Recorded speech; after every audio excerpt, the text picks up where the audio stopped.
आऊज़ु बिल्लाहि मिनश शैतानिर रजीम बिस्मिल्लाहिर रहमानिर रहीम। Dear students, कैसे हैं आप सब लोग। मैं उम्मीद करता हूं कि आप सब लोग ठीक ठाक होंगे और अपनी लाइफ्स को एंजॉय कर रहे होंगे। डियर स्टूडेंट्स, हम अभी भी ऑपरेटर ओवरलोडिंग के कॉन्सेप्ट्स को डिस्कस कर रहे हैं और इस लेक्चर के अंदर भी हम ऑपरेटर ओवरलोडिंग से रिलेटेड मज़ीद कॉन्सेप्ट्स को डिस्कस करेंगे। लेक्चर स्टार्ट करने से पहले कुछ रिक्वेस्ट हमेशा की तरह कि अगर आपने मेरे इस चैनल को, जिसका नाम कोड विद फैसल है, इसको सब्सक्राइब नहीं किया हुआ तो काइंडली इसको सब्सक्राइब कर लें। और आज की वीडियो अगर आपको पसंद आए तो इसको लाइक करना चाहें तो लाइक कर सकते हैं, शेयर करना चाहें तो शेयर कर सकते हैं, इस पर कमेंट्स करना चाहें तो कमेंट्स भी कर सकते हैं। और काइंडली इस वीडियो को जो है कम अज़ कम एक दफ़ा यूट्यूब पे लाजमी देखें, ठीक है। और उसके बाद एक दफ़ा एटलीस्ट देखने के बाद फिर आप इसको डाउनलोड करना चाहते हैं तो आप बेशक डाउनलोड कर लें, लेकिन फ़र्स्ट टाइम इसको डाउनलोड ना करें। इसको कम अज़ कम एक दफ़ा यूट्यूब पे ज़रूर देखें। तो इन रिक्वेस्ट के साथ चलें और चलते हैं, स्टार्ट करते हैं आज का lecture. So let's begin our lecture.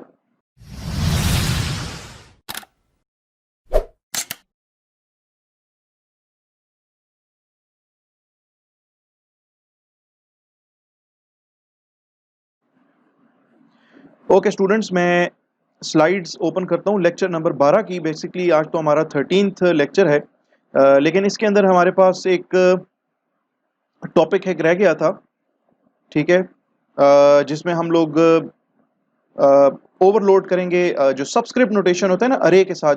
अरे के एलिमेंट्स को एक्सेस करने के लिए, अरे के एलिमेंट्स को रीड करने के लिए, अरे के एलिमेंट्स में डेटा पुट करने के लिए आप जो सबस्क्रिप्ट नोटेशन लगाते हो, हम इस सबस्क्रिप्ट नोटेशन को ओवरलोड करेंगे, ठीक है। आज के इस लेक्चर के अंदर जो पहला काम हम करेंगे वो हम इसमें इसमें इसकी ओवरलोडिंग करेंगे। लेकिन इसकी ओवरलोडिंग से पहले चूंकि इसके प्रोग्राम के अंदर रेफरेंसेस का जिक्र हो रहा है, तो मैंने मुनासिब समझा कि क्यों ना मैं रेफरेंस वेरिएबल के बारे में जो है थोड़ा सा डिस्कशन कर लूं, ताकि उसका कॉन्सेप्ट आपको क्लियर हो। और मुझे जो है यहाँ पे इसका कोड, इस पर्टिकुलर प्रोग्राम का, ठीक है, उसको समझाने में, ताकि मुझे कोई ज़्यादा दिक्कत ना हो, ठीक है, कोई प्रॉब्लम्स मुझे ना हो। तो मैंने ये फैसला किया कि पहले मैं थोड़ा सा टाइम आपका लूँगा और आप लोगों को रेफरेंस वेरिएबल्स के बारे में थोड़ा सा बताऊँगा। तो इस मकसद के लिए मैंने अपने कोड ब्लॉक्स आईडी के अंदर एक प्रोजेक्ट जो है वो ऑलरेडी बनाया हुआ है, लेकिन उसमें मैंने कोड अभी नहीं लिखा, वो कोडिंग मैं आपके सामने ही करूंगा। रेफरेंस वेरिएबल्स, मेरे प्रोजेक्ट का नाम है main.cpp, मेरी फाइल है। और मैं इसमें क्या करूंगा, बहुत ही सिंपल सा प्रोग्राम है, ठीक है, पहला वाला प्रोग्राम मेरा, जिससे आपको आइडिया हो जाएगा कि रेफरेंस वेरिएबल्स क्या होते हैं, ठीक है। लेट्स सपोज मैं यहाँ पे एक वेरिएबल बनाता हूँ, मैं इसका नाम रखता हूँ माई रोल नंबर। और let's suppose okay, my roll number. और यहाँ पे मैं एक रेफरेंस वेरिएबल बनाता हूँ। रेफरेंस वेरिएबल बनाने का तरीका क्या है कि आप जिस पर्टिकुलर वेरिएबल का रेफरेंस वेरिएबल बना रहे हो, मिसाल के तौर पे मैं मेरे पास ये वेरिएबल ऑलरेडी बना हुआ है जो कि इंटीजर टाइप का है और इसका नाम है माई रोल नंबर। मैं इस माई रोल नंबर वेरिएबल का एक रेफरेंस बना रहा हूँ, तो इसकी डेटा टाइप है इंटीजर, तो मेरे रेफरेंस वेरिएबल की डेटा टाइप भी इंटीजर होगी। और इंटीजर के साथ मैं यहाँ पे एम्परसेंड का साइन लगाऊंगा, ठीक है। और मैं अपने रेफरेंस वेरिएबल का नाम लिखूंगा, ठीक है। लेट्स सपोज मैंने इसका नाम रखा है रेफरेंस वेरिएबल, और इसको ना मैं असाइन कर दूंगा जो रोल नंबर मेरा जो वेरिएबल है, ठीक है, वो मैं इसको असाइन कर दूंगा। ओके जी, इसको मैं सेव कर लेता हूं, इसको मैं बिल्ड कर लेता हूं, देखता हूं इसमें अगर कोई एरर है तो वो एरर हम रिमूव कर लेंगे। Okay, there is no error as such, ठीक है, अभी तक कोई एरर नहीं है। अब मैं बल्कि मैं एक काम करता हूं कि मैं इस रोल नंबर वेरिएबल को ना इनिशियलाइज कर देता हूं, यानी कि मैं इसके अंदर वैल्यू भी पुट कर देता हूं। लेट्स सपोज मैं इसमें वैल्यू पुट करता हूं 20, ठीक है। और नेक्स्ट स्टेटमेंट पे जाने से पहले आपको बताता चलूं कि रेफरेंस वेरिएबल बेसिकली होता क्या है। देखिए, आपने यहाँ पे एक वेरिएबल डिक्लेयर किया, आपने कहा यार कि मेमोरी के अंदर ना एक इंटीजर टाइप का एक वेरिएबल डिक्लेयर कर दो, और उस मेमोरी लोकेशन जो है वो मेमोरी लोकेशन चूंकि इंटीजर टाइप की होगी, उसमें इंटीजर टाइप का डेटा स्टोर होगा। तो पहली चीज तो ये कि उसका साइज जो है वो 4 बाइट्स होगा। नंबर 2, उस मेमोरी लोकेशन का नाम जो है ना वो आपने रखा है माई रोल नंबर, और उसके अंदर आपने वैल्यू स्टोर की है उस मेमोरी लोकेशन पे 20, ठीक हो गया।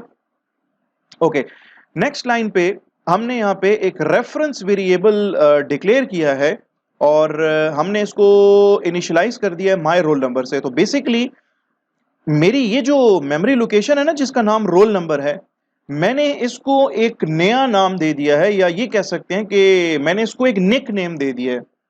इस एक मेमोरी लोकेशन के अब दो दो नाम हैं। एक तो इसका माय रोल नंबर ऑलरेडी था, और इस स्टेटमेंट के चलने के बाद आपकी इसी पर्टिकुलर मेमोरी लोकेशन जिसका नाम माय रोल नंबर है, जिसके अंदर 20 वैल्यू स्टोर है, अब इसको आपने एक और नाम भी दे दिया है, और इसका नाम आपने एक दूसरा निक नेम एक तरह से कह सकते हैं कि आपने इसको एक निक नेम दे दिया है, आपने इसको एक एलियस दे दिया है, सेकंड नेम दे दिया है। और ये सेकंड नेम जो है ये है आपका रेफरेंस वेरिएबल। ठीक है, इसका नाम है रेफरेंस वेरिएबल। ठीक है, कंफ्यूजन अगर ना हो तो मैं इसका नाम जो है वो चेंज कर देता हूं, और मैं रख देता हूं इसका नाम रेफ रोल नंबर। ठीक है, रेफ रोल नंबर। तो एक मेमोरी लोकेशन है और उसके दो नाम है, एक नाम है उसका जी माय रोल नंबर और एक नाम है उसका रेफ रोल नंबर। तो ये जब स्टेटमेंट आपकी एग्जीक्यूट हो जाएगी तो इस मेमोरी लोकेशन के दो दो नाम होंगे। ठीक है, तो अब हम इस मेमोरी लोकेशन को एक्सेस करना चाहें, ठीक है, तो लेट सपोज मैं इस तरीके से लिख सकता हूं सी आउट, और मैं यहां पे एक मैसेज देता हूं यूजर को कि the value stored in my roll number variable is, ठीक है, यहां पे मैं अपने इस वेरिएबल का ऑब्वियसली नाम लिखूंगा तो मुझे इसकी वैल्यू नजर आना शुरू हो जाएगी। ठीक है, यहां पे एंड एल भी लगा लेते हैं। इसी तरीके से मैं अगर ये कह रहा हूं कि मेरे इस वेरिएबल के एक नाम नहीं बल्कि दो नाम है, एक नाम है इसका माय रोल नंबर, एक नाम है इसका रेफ रोल नंबर, तो क्यों ना मैं चेक करूं और देखूं कि मुझे ये जो रेफ रोल नंबर नाम जो है, जो कि रेफरेंस वेरिएबल है एक्चुअली, क्या इसको क्या इसके थ्रू भी मैं इसकी वैल्यू एक्सेस कर सकता हूं 20 या नहीं कर सकता? तो मैं सिंपली लिख देता हूं the value stored in ref roll number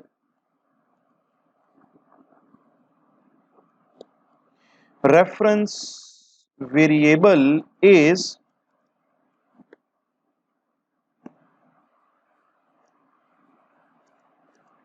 और यहां पे मैं ऑब्वियसली अपने रेफ रोल नंबर वेरिएबल का नाम लिख दूंगा।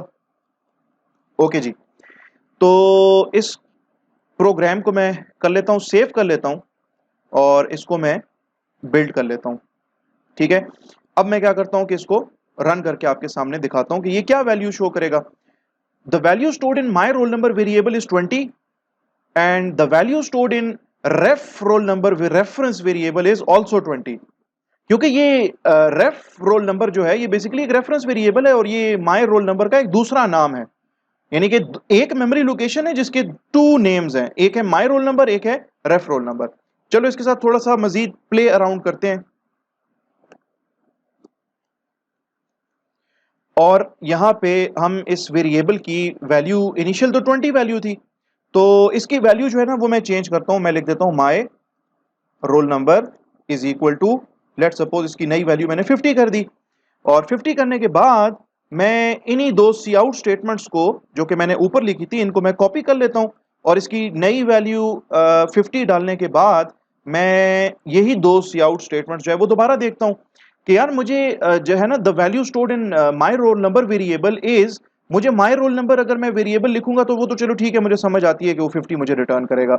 लेकिन यहां पे जब मैं लिखता हूं कि the value stored in ref roll number reference variable is, और यहां पे मैं अपने रेफरेंस वेरिएबल का नाम लिखता हूं बेसिकली, जो कि मेरे is my roll number variable का एक दूसरा नाम है, इसी इसी मेमोरी लोकेशन जिसका नाम माय रोल नंबर है उसी मेमोरी लोकेशन का एक दूसरा नाम है, तो ये भी आपको 50 वैल्यू ही डिस्प्ले करके देगा, जो नई वैल्यू है, जो अपडेटेड वैल्यू है। ठीक है, तो इसको मैं कर लेता हूं बिल्ड कर लेता हूं और इसको मैं रन कर लेता हूं। ठीक है, तो ये दो सी आउट स्टेटमेंट्स हैं, ये तो आपको 20 वैल्यू दिखा रही थी और ये अब आपको 50 वैल्यू दिखा रही हैं।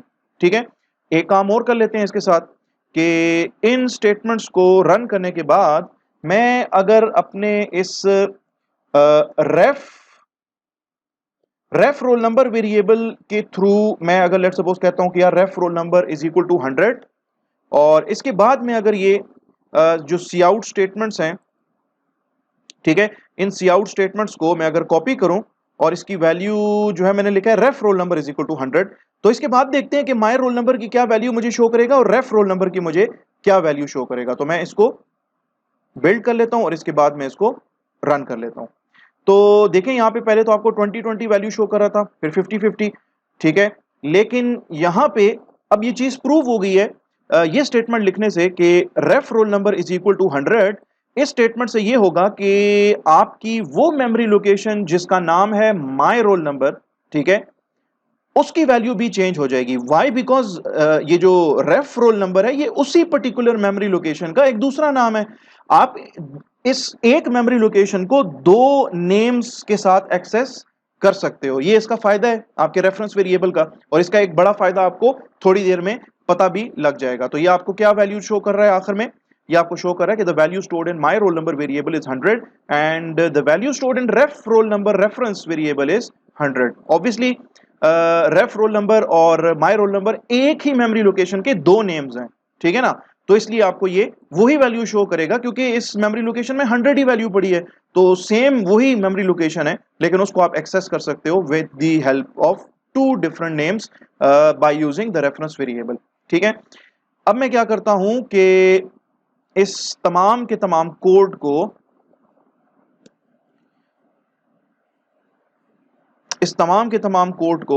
ठीक है, जो कि मैंने अभी लिखा है आपके सामने, मैं इसको कमेंट आउट कर देता हूं, ठीक है। कंसिडर करें कि ये कोड अब एग्जिस्ट नहीं कर रहा। ये तो जस्ट मैंने आपको समझाना था कि जो आपके रेफरेंस वेरिएबल्स हैं वो रेफरेंस वेरिएबल्स जो हैं वो किस तरीके से काम करते हैं, ठीक है, और रेफरेंस वेरिएबल्स एक्चुअली होते क्या हैं। अब मैं इस तरह करता हूं कि अपने प्रोग्राम के अंदर ना मैं एक फंक्शन बनाता हूं, ठीक है, और इस फंक्शन का नाम है स्वैप। और इस फंक्शन को मैं दो वेरिएबल्स के रेफरेंसेस पास करूंगा। तो रेफरेंसेस जब हम पास करते हैं इनटू अ फंक्शन तो उसका लिखने का तरीका होता है इस तरीके से, इंटीजर एंड एम्परसेंड का साइन कॉमा इंटीजर एम्परसेंड का साइन, यानी कि मैं दो इंटीजर वेरिएबल्स के पास करूंगा रेफरेंसेस, ठीक है। और यहां पे मैं दो इंटीजर वेरिएबल्स बना लेता हूं, इंटीजर ए कॉमा बी, और मैं यहां पे सी आउट स्टेटमेंट लिखता हूं, ठीक है। और सी आउट स्टेटमेंट में मैं यूजर को कहता हूं कि enter the value in variable A. Obviously input के लिए मुझे सी एन स्टेटमेंट यूज करनी पड़ेगी और जिस वेरिएबल के अंदर मैंने वैल्यू डालनी है उस वेरिएबल का नाम है A. Then C out statement, और मैं यूजर से कहता हूं कि enter the value in variable B. C in statement use करूंगा और वेरिएबल बी के अंदर मैं वैल्यू पुट करूंगा। फिर इसके बाद मैं इस फंक्शन को कॉल करूंगा जिसका नाम है स्वैप, सॉरी फंक्शन का नाम स्वैप रखा हुआ है, मैं इसका नाम रख देता हूं स्वैप वैल्यूज, ठीक है। यानी कि वैल्यूज को ना ए और बी की वैल्यूज को ये क्या कर लेगा, इंटरचेंज करेगा, उनको आपस में स्वैप कर देगा, ठीक है। और इसको मैं वेरिएबल ए पास कर दूंगा और वेरिएबल बी पास कर दूंगा, ठीक है। और यहां पे मैं सी आउट स्टेटमेंट जो है इसमें मैं लिख देता हूं कि the value of variable A after swapping is, कि स्वैपिंग के बाद वेरिएबल ए की क्या वैल्यू है, वेरिएबल ए की वैल्यू यहां पे शो कर लेते हैं। और सी out statement backslash n यहां पे भी यूज कर लेते हैं और बैक स्लैश एन यहां पे भी यूज कर लेते हैं। The value of variable B after swapping is, और यहां पे वेरिएबल बी का नाम लिख देंगे और इसके बाद आपका मेन फंक्शन जो है वो कंप्लीट हो जाएगा।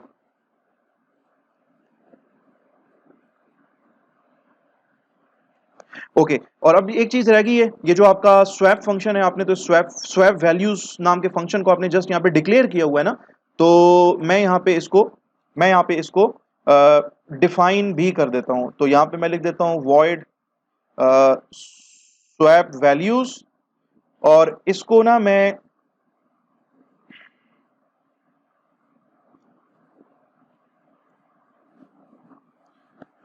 Reference of A comma integer and reference of B.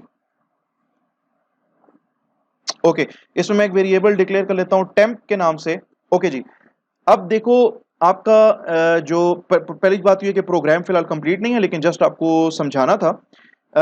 यहाँ पे ना स्वैप वैल्यूज जो फंक्शन है, इसको दो हम इसको दो आर्ग्यूमेंट्स हम पास करेंगे जो कि इंटीजर टाइप के ऑलरेडी डिक्लेयर्ड वेरिएबल्स के रेफरेंसेस होंगे, ये दोनों आर्ग्यूमेंट्स। ठीक है, अब यहां से आपने देखें स्वैप वैल्यूज फंक्शन को आपने वेरिएबल ए और वेरिएबल बी पास किए हैं ना, तो वेरिएबल ए जो है उसका एक रेफरेंस यहां पे क्रिएट हो जाएगा रेफ ए के नाम से, और वेरिएबल बी जो है उसका एक रेफरेंस यहां पे क्रिएट हो जाएगा रेफ बी के नाम से। बिल्कुल वैसे ही जैसे कि प्रीवियस प्रोग्राम में हमने लिखा था अपना roll number, my roll number नाम का वेरिएबल डिक्लेयर किया था, और फिर हमने लिखा था integer and ref roll number, यानी कि रेफरेंस वेरिएबल है ref roll number is equal to my roll number, यानी कि हम माय रोल नंबर वेरिएबल को एक निक नेम, एक एलियस प्रोवाइड कर रहे थे। उसी तरीके से आपका ये जो वेरिएबल ए है इसका अब एक निक नेम है, एक दूसरा नाम है रेफ ए, यानी कि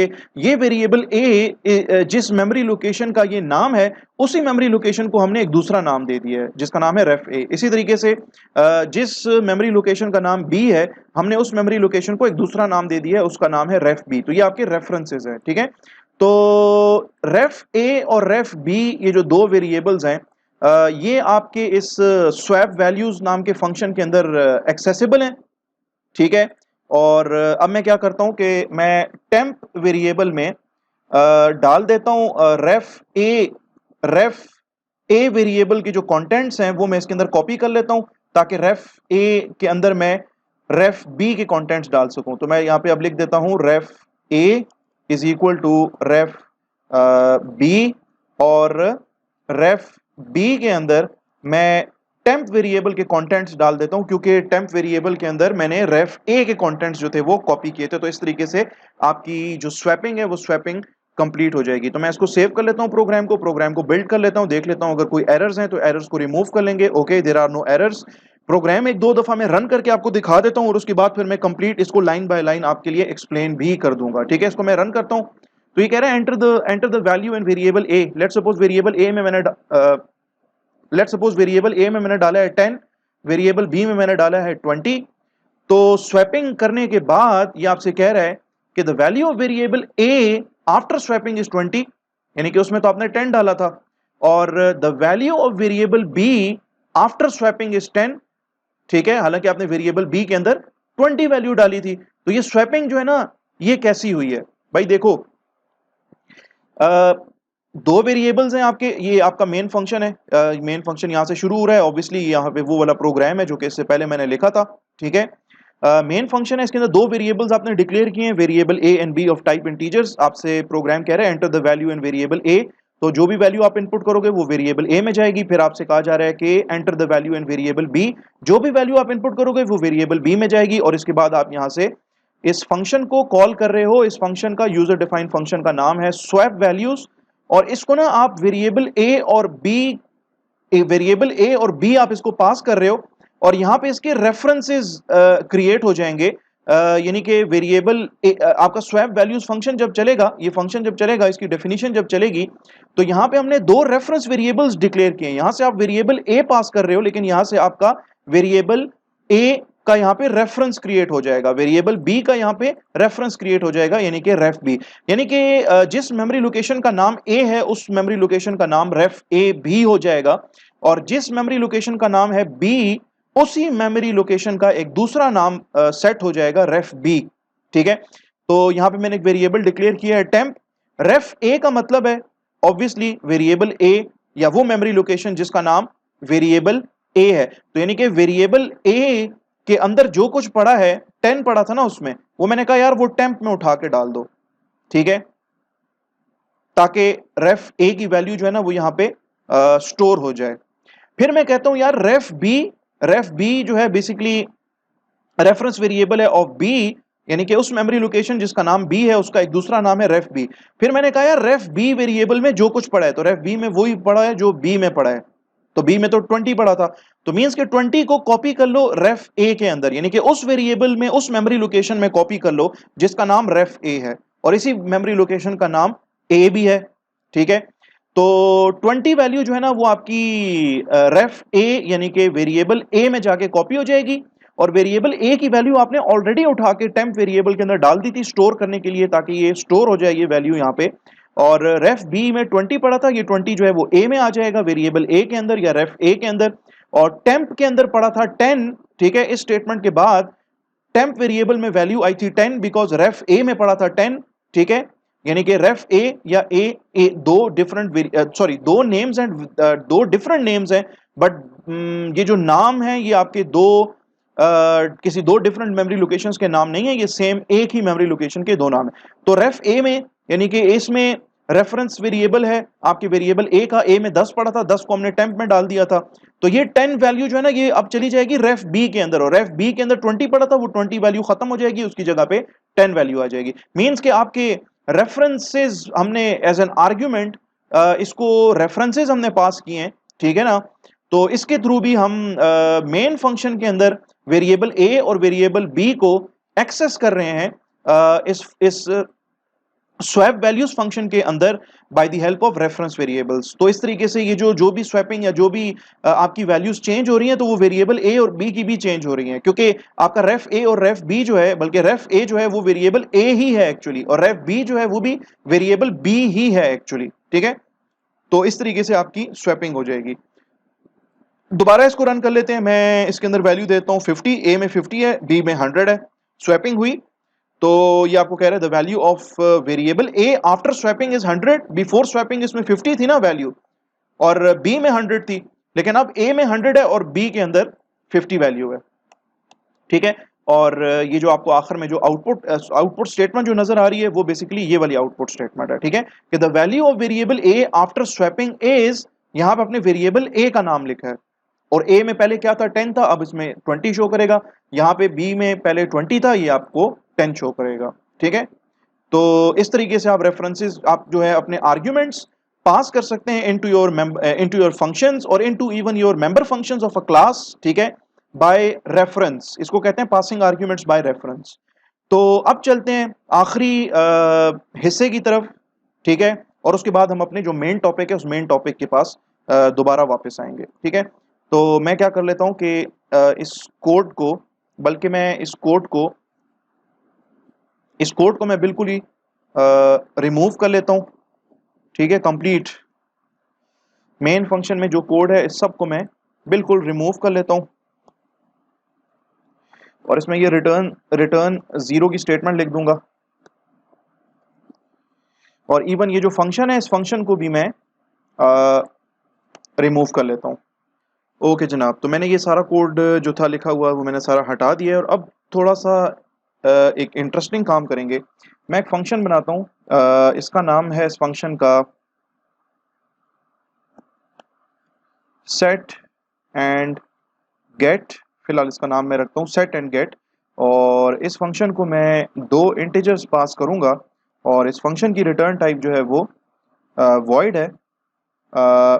ना सिर्फ ये, बल्कि मैं यहाँ पे एक ग्लोबली एक इंटीजर टाइप की अरे बना लेता हूँ जिसमें 5 लोकेशंस होंगी, और इस अरे को ना मैं यहीं पर ही मैं इसको इनिशियलाइज भी कर देता हूँ। लेट्स सपोज मैं कहता हूँ कि इसके अंदर 10, 20, 30, 40 और 50 इसके अंदर ये वैल्यूज हैं, 5 लोकेशंस की अरे है, इंटीजर टाइप की अरे है, ARR इस अरे का नाम है। इसके बाद यहाँ पे मैं अपने इस फंक्शन को जिसका नाम है सेट एंड गेट, इसको मैं यहाँ पे डिफाइन कर लेता हूँ। ठीक है, और इस फंक्शन को मैं दो आर्ग्यूमेंट्स पास करता हूँ, इंटीजर i और इंटीजर v। जो पहला आर्ग्यूमेंट है इंटीजर i, ये क्या करेगा, इस अरे के उस इंडेक्स पे जाएगा, और उस इंडेक्स के अंदर जो मैंने v वेरिएबल में वैल्यू पास की होगी वो वैल्यू जो है अरे के उस पर्टिकुलर इंडेक्स के अंदर ले जाके स्टोर कर लेगा। तो मेन फंक्शन के अंदर ऑब्वियसली मैं इस फंक्शन को कॉल करूंगा, तो इससे पहले मैं क्या करता हूँ कि एक फॉर लूप लगा लेता हूँ for integer i is equal to 0, i is less than और equal to i is less than 5 and i plus plus और इसके अंदर ना मैं सी आउट स्टेटमेंट एक लिख देता हूँ। और सी आउट स्टेटमेंट में मैं क्या करता हूँ कि अपनी वो जो अरे है उस अरे के कंटेंट्स मैं प्रिंट करता हूँ, ARRI लिख दूंगा और यहाँ पे एंड एल। अच्छा जी, एक दफ़ा अरे के ओरिजिनल जो कंटेंट्स हैं वो प्रिंट होंगे एंड देन उसके बाद मैं अपने सेट एंड गेट फंक्शन को कॉल करूंगा। ठीक है, सेट एंड गेट। और सेट एंड गेट को मैं कहता हूँ यार कि जीरोथ इंडेक्स पे वैसे तो 10 वैल्यू पड़ी है, तो जीरोथ इंडेक्स पे ना 200 पुट कर लो।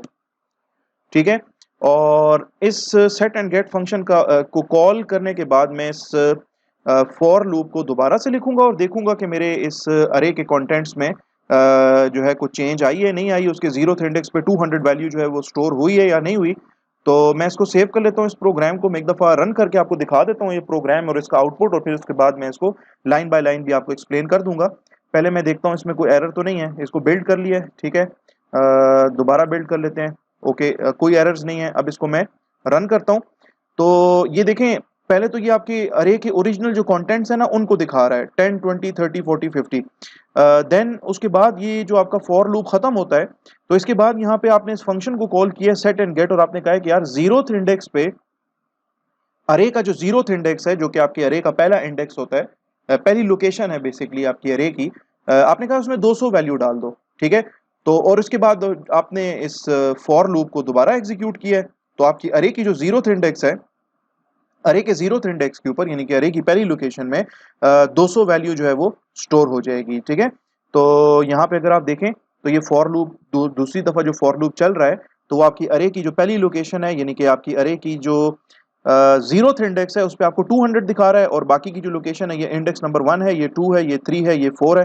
ठीक है, तो इस तरीके से हमने इस फंक्शन को कॉल किया और अरे की एक खास पर्टिकुलर लोकेशन या उस खास पर्टिकुलर इंडेक्स की वैल्यू हमने सेट कर दी। फंक्शन का नाम है सेट एंड गेट और इसको दो इंटीजर्स पास होंगे। ठीक है, यहाँ से मैंने जो है यहाँ से मैंने सेट एंड गेट फंक्शन को कॉल किया है और इसको मैंने जीरो पास किया है। जीरो जो है वैल्यू, जब ये आपका फंक्शन जब इसकी जब डेफिनेशन जब चलना शुरू हो जाएगी, इसके अंदर जो कोड लिखा हुआ है इस फंक्शन के अंदर वो जब चलना शुरू हो जाएगा, तो जो कि बेसिकली यहाँ पे लिखा हुआ है, तो इसके ना वेरिएबल आई में 0 आके स्टोर हो जाएगा और वेरिएबल वी के अंदर ना 200 आके स्टोर हो जाएगा। और यहाँ पे मैंने लिखा है ARRI is equal to V, यानी कि आई में 0 है, वी में 200 है, और ARRI will be replaced with 0 is equal to V will be replaced with 200। तो बेसिकली ये स्टेटमेंट कुछ इस तरह से है कि आपकी जो अरे है उसका जो इंडेक्स नंबर 0 है यानी कि पहली लोकेशन जो है उसके ऊपर आप 200 स्टोर कर लें। ठीक है, क्योंकि आपने यहाँ से कहा है कि यार ये आपका इंडेक्स है 0 और उसमें ये वैल्यू आप जो है वो स्टोर कर लें। ठीक है, तो इसके बाद जब फॉर लूप आपका, पहले तो ये फॉर लूप आपका चलता है तो आपकी अरे की जो ओरिजिनल जो वैल्यूज हैं वो ओरिजिनल वैल्यूज आपको प्रिंट करके दे रहा है ऑन एवरी लाइन। ये आपकी अरे की ओरिजिनल वैल्यूज हैं। ठीक है, 10 20 30 40 50, तो ये आपको प्रिंट करके दे रहा है। लेकिन इसके बाद आपने ये जो स्टेटमेंट लिखी है ना सेट एंड गेट, ये सेट एंड गेट फंक्शन आपने कॉल किया और आपने कहा यार जीरोथ इंडेक्स जो है अरे की जीरोथ इंडेक्स पे 200 स्टोर कर लो। ठीक है, तो आपका ये फंक्शन चलेगा सेट एंड गेट का फंक्शन, आपकी ये जो जीरो वैल्यू है ये आई में आएगी, 200 जो है वो वी में आएगी वैल्यू, और उसके बाद ये स्टेटमेंट आपकी जो है ये चलेगी ARRI, आई का मतलब 0 यानी कि ARR0, ठीक है, इज इक्वल टू वी में आएगा ये 200 वैल्यू। तो आपकी ये स्टेटमेंट जो है ना जो हाईलाइट की हुई है बिल्कुल इस तरीके से चेंज हो जाएगी। ARR0 इज इक्वल टू 200, आपकी अरे की जीरो इंडेक्स पे 200 वैल्यू आके स्टोर हो जाएगी। और इसके बाद जब मैं इस सेट एंड गेट फंक्शन को कॉल करने के बाद जब अपना लूप चलाऊंगा तो जो पहली लोकेशन होगी उसमें अब 10 वैल्यू नहीं होगी बल्कि उसके अंदर 200 वैल्यू ये आपको डिस्प्ले करके देगा। ठीक है, इसको रन करके मैं आपको दिखा देता हूँ। ये आपकी set and get function call करने से पहले फॉर लूप चलाया तो उसकी ओरिजिनल वैल्यूज दिखा रहा है, और set and get function call करने के बाद मैंने जब फॉर लूप चलाया तो उसने मुझे दिखाया कि यार आपकी जीरोथ इंडेक्स के ऊपर ना 200 वैल्यू पड़ी हुई है। क्यों? क्योंकि यहाँ से मैंने सेट एंड गेट फंक्शन को कॉल किया था। अगर मैं लेट सपोज कहता हूँ यार कि इंडेक्स नंबर 4 के ऊपर, इंडेक्स नंबर 4 पे वैसे ओरिजिनली 50 वैल्यू पड़ी है, आपका पांचवा लोकेशन है इंडेक्स नंबर 4 आपकी अरे की, तो मैं कहता हूँ यार उस पर ना 1000 वैल्यू डाल दो। ठीक है, तो इसको मैं बिल्ड कर लेता हूँ ऑब्वियसली क्योंकि इसमें चेंजेस किए हैं मैंने प्रोग्राम के अंदर, इसको मैं रन कर देता हूँ। तो देखिए ये आपकी अरे की ना ओरिजिनल वैल्यूज हैं 10 20 30 40 50। इसके बाद set and get function call हुआ, और सेट एंड गेट फंक्शन को मैंने कहा कि यार चौथा इंडेक्स जो है ना, fourth index is basically the fifth location of your अरे, और मैंने कहा कि उसमें 1000 वैल्यू डाल दो। और इसके बाद मैं ये फॉर लूप चला रहा हूँ, तो आपका फॉर लूप जो है वो आपका चौथा इंडेक्स जब एक्सेस करेगा तो आपको ना 1000 दिखाएगा। ठीक है, तो ये आपका चौथा इंडेक्स है, इसमें पहले 50 वैल्यू पड़ी थी। ये आपका लूप दोबारा से चल रहा है, 10 20 30 40 आपको वैल्यू दिखा रहा है आपकी अरे की लोकेशन, यानी कि इंडेक्स नंबर 0 1 2 3 में, और इंडेक्स नंबर 4 में पहले 50 थी, अब ये इंडेक्स नंबर 4 में यहाँ पे 1000 आपको दिखा रहा है, क्योंकि 1000 वैल्यू आपने इसके अंदर पुट की थी। अब एक इंटरेस्टिंग काम करते हैं इसके साथ कि यहाँ पे ना मैं मैं ये चाहता हूँ कि यहाँ पे मुझे एक ना रिटर्न हो जाए, एक रेफरेंस रिटर्न हो जाए। ठीक है, अरे की लोकेशन का रेफरेंस रिटर्न हो जाए। यहाँ पे मैं एक पैरामीटर कम लिखता हूं, और यहाँ पे मैं लिखता हूं कि यार रिटर्न कर दो अरे की ith लोकेशन जो है, अरे की जो भी ith लोकेशन है, आई में अगर 0 है तो 0th लोकेशन रिटर्न होगी, अगर 1 है तो 1 इंडेक्स वाली लोकेशन रिटर्न होगी, एंड सो ऑन, तो उसको रिटर्न कर दो। ठीक है, नंबर 1 चेंज एक तो ये की। फिर यहाँ पे ऑब्वियसली इसका जो है रिटर्न टाइप यहाँ पे भी आपको चेंज करनी पड़ेगी, और इसका जो सिग्नेचर है फंक्शन का, यानी कि पहले इसमें 2 आर्ग्यूमेंट्स थे, अब इसमें एक ही आर्ग्यूमेंट है। ठीक है, और यहाँ पे मैं लिख देता हूँ लेट्स सपोज 0। ठीक है, और अब आप इस सेट एंड गेट फंक्शन को ना 2 तरीकों से यूज कर सकते हैं, यानी कि आप सी आउट स्टेटमेंट में, मैं यहाँ पे सी आउट स्टेटमेंट लिखता हूँ। ठीक है, और सी आउट स्टेटमेंट जो है उसमें मैंने लिखा है सेट एंड गेट 0। तो अब जब आपका ये सेट एंड गेट फंक्शन जब चलेगा, इसमें आपने 0 पास किया है ना, तो आपका जब ये फंक्शन चलेगा तो आई में क्या आएगा, ऑब्वियसली 0 आएगा, आपने यहाँ से 0 भिजवाया है तो वेरिएबल आई के अंदर 0 आएगा। और यहाँ पे हम कह रहे हैं यार रिटर्न कर दो, क्या रिटर्न कर दो, आपकी जो अरे है ना उसका जो ith इंडेक्स है, आई में 0 पड़ा है, यानी कि आपकी अरे का जो 0th इंडेक्स है वो मेमोरी लोकेशन, उसका रेफरेंस रिटर्न कर दो, उसका क्या रिटर्न कर दो, रेफरेंस रिटर्न कर दो। तो ये आपका जो फंक्शन है ना सेट एंड गेट, इसकी रिटर्न टाइप क्या है, इंटीजर टाइप का एक रेफरेंस रिटर्न होगा। ठीक है, तो रेफरेंस कहां रिटर्न होगा, इंटीजर टाइप का रेफरेंस जो है ना वो यहां आके रिटर्न हो जाएगा। ठीक है, तो रेफरेंस भी तो बेसिकली आपकी मेमोरी लोकेशन का एक दूसरा नाम होता है ना। ठीक है, तो जब आप कह रहे हो यार रिटर्न करो ये जो आपकी अरे है इसके 0th इंडेक्स का रेफरेंस रिटर्न करो। ठीक है, इंटीजर एंड या इंटीजर एम्परसेंट साइन, तो यहां पे आपके अरे की 0th लोकेशन या 0th जो इंडेक्स है उसका रेफरेंस रिटर्न हो जाएगा। तो रेफरेंस भी आपके अरे का 0th इंडेक्स, ये उसका एक नाम है।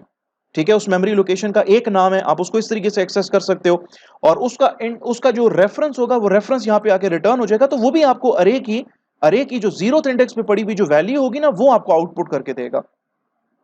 ठीक है, और इसके बाद मैं यहाँ पे एक एंड एल स्टेटमेंट लगा देता हूँ। ठीक है, ओके जी, अब मैं इसको कर लेता हूँ, बिल्ड कर लेता हूँ, और इसके बाद मैं इसको रन कर लेता हूँ। ये आपका फॉर लूप है 10 20 30 40 50। ठीक है, ये आपको डिस्प्ले करके दे रहा है, और 2 फॉर लूप्स के बीच में एक सी आउट स्टेटमेंट है, और इस सी आउट स्टेटमेंट के अंदर मैंने इस फंक्शन को कॉल किया है सेट एंड गेट, और इसको मैंने 0 आर्ग्यूमेंट पास किया है, तो आपका ये फंक्शन चलना शुरू हो जाएगा, वेरिएबल आई में 0 आके स्टोर हो जाएगा, और इस फंक्शन की रिटर्न टाइप एक इंटीजर टाइप का रेफरेंस है। ठीक है, इंटीजर टाइप के किसी वेरिएबल का रेफरेंस रिटर्न होगा। तो वो इंटीजर टाइप का वेरिएबल क्या है, वो इंटीजर टाइप का वेरिएबल आपका अरे का 0th इंडेक्स है, वो रिटर्न होगा। तो अरे का जो 0th इंडेक्स है वो जब यहां पे उसका जब रेफरेंस रिटर्न होगा, तो बेसिकली आप अरे के 0th इंडेक्स पे पड़ी हुई वैल्यू यहां से आप जो है ना वो आउटपुट करवा सकते हो by returning the reference of the 0th index. तो यहां पे अगर आप देखें, ये आपका फॉर लूप चला, 10 20 30 40 50 ये वैल्यू दिखाई, और ये जो 10 आपको नजर आ रहा है ना, ये आपके अरे के 0th इंडेक्स का रेफरेंस यहाँ पे रिटर्न हुआ है, और उसके अंदर जो वैल्यू पड़ी हुई है 10 वो आपको यहाँ पे डिस्प्ले हो रही है। और इसके बाद दोबारा ये जो 10 20 30 40 50 आपको नजर आ रहा है, ये बेसिकली आपका जो दूसरी दफा आप जो ये लूप चला रहे हो ना इस लाइन नंबर 10 पे जो सी आउट स्टेटमेंट है, इसके बाद ये जो दोबारा लूप आपका फॉर लूप जो चल रहा है, ये दोबारा जो 10 20 30 40 50 आपको नजर आ रहा था वो बेसिकली इस आपके सेकंड फॉर लूप का आउटपुट था। अब इसके साथ एक और बहुत ही इंटरेस्टिंग काम कर सकते हैं। कि आपका ये जो सेट एंड गेट फंक्शन है ना, ये ना सिर्फ आपको किसी इस पर्टिकुलर अरे की वैल्यू ना सिर्फ रीड करके दे सकता है, बल्कि इसमें वैल्यू राइट भी करके दे सकता है आपको। अभी हमने इसकी वैल्यू रीड की है ना, ठीक है। और अभी अगर मैं यहां पे लिख देता हूं set and get function call किया, और मैं कहता हूं यहां पे यार इंडेक्स नंबर 4, ठीक है, इज इक्वल टू 500। तो बेसिकली अब क्या होगा कि आपका ये सेट एंड गेट फंक्शन जो है ना, ये पहले कॉल होगा। ये set and get function call होगा, और इस सेट एंड गेट फंक्शन को आपने क्या पास किया है, आपने इसको 4 पास किया है। तो यहाँ पे वेरिएबल आई में क्या आएगा, 4 आएगा।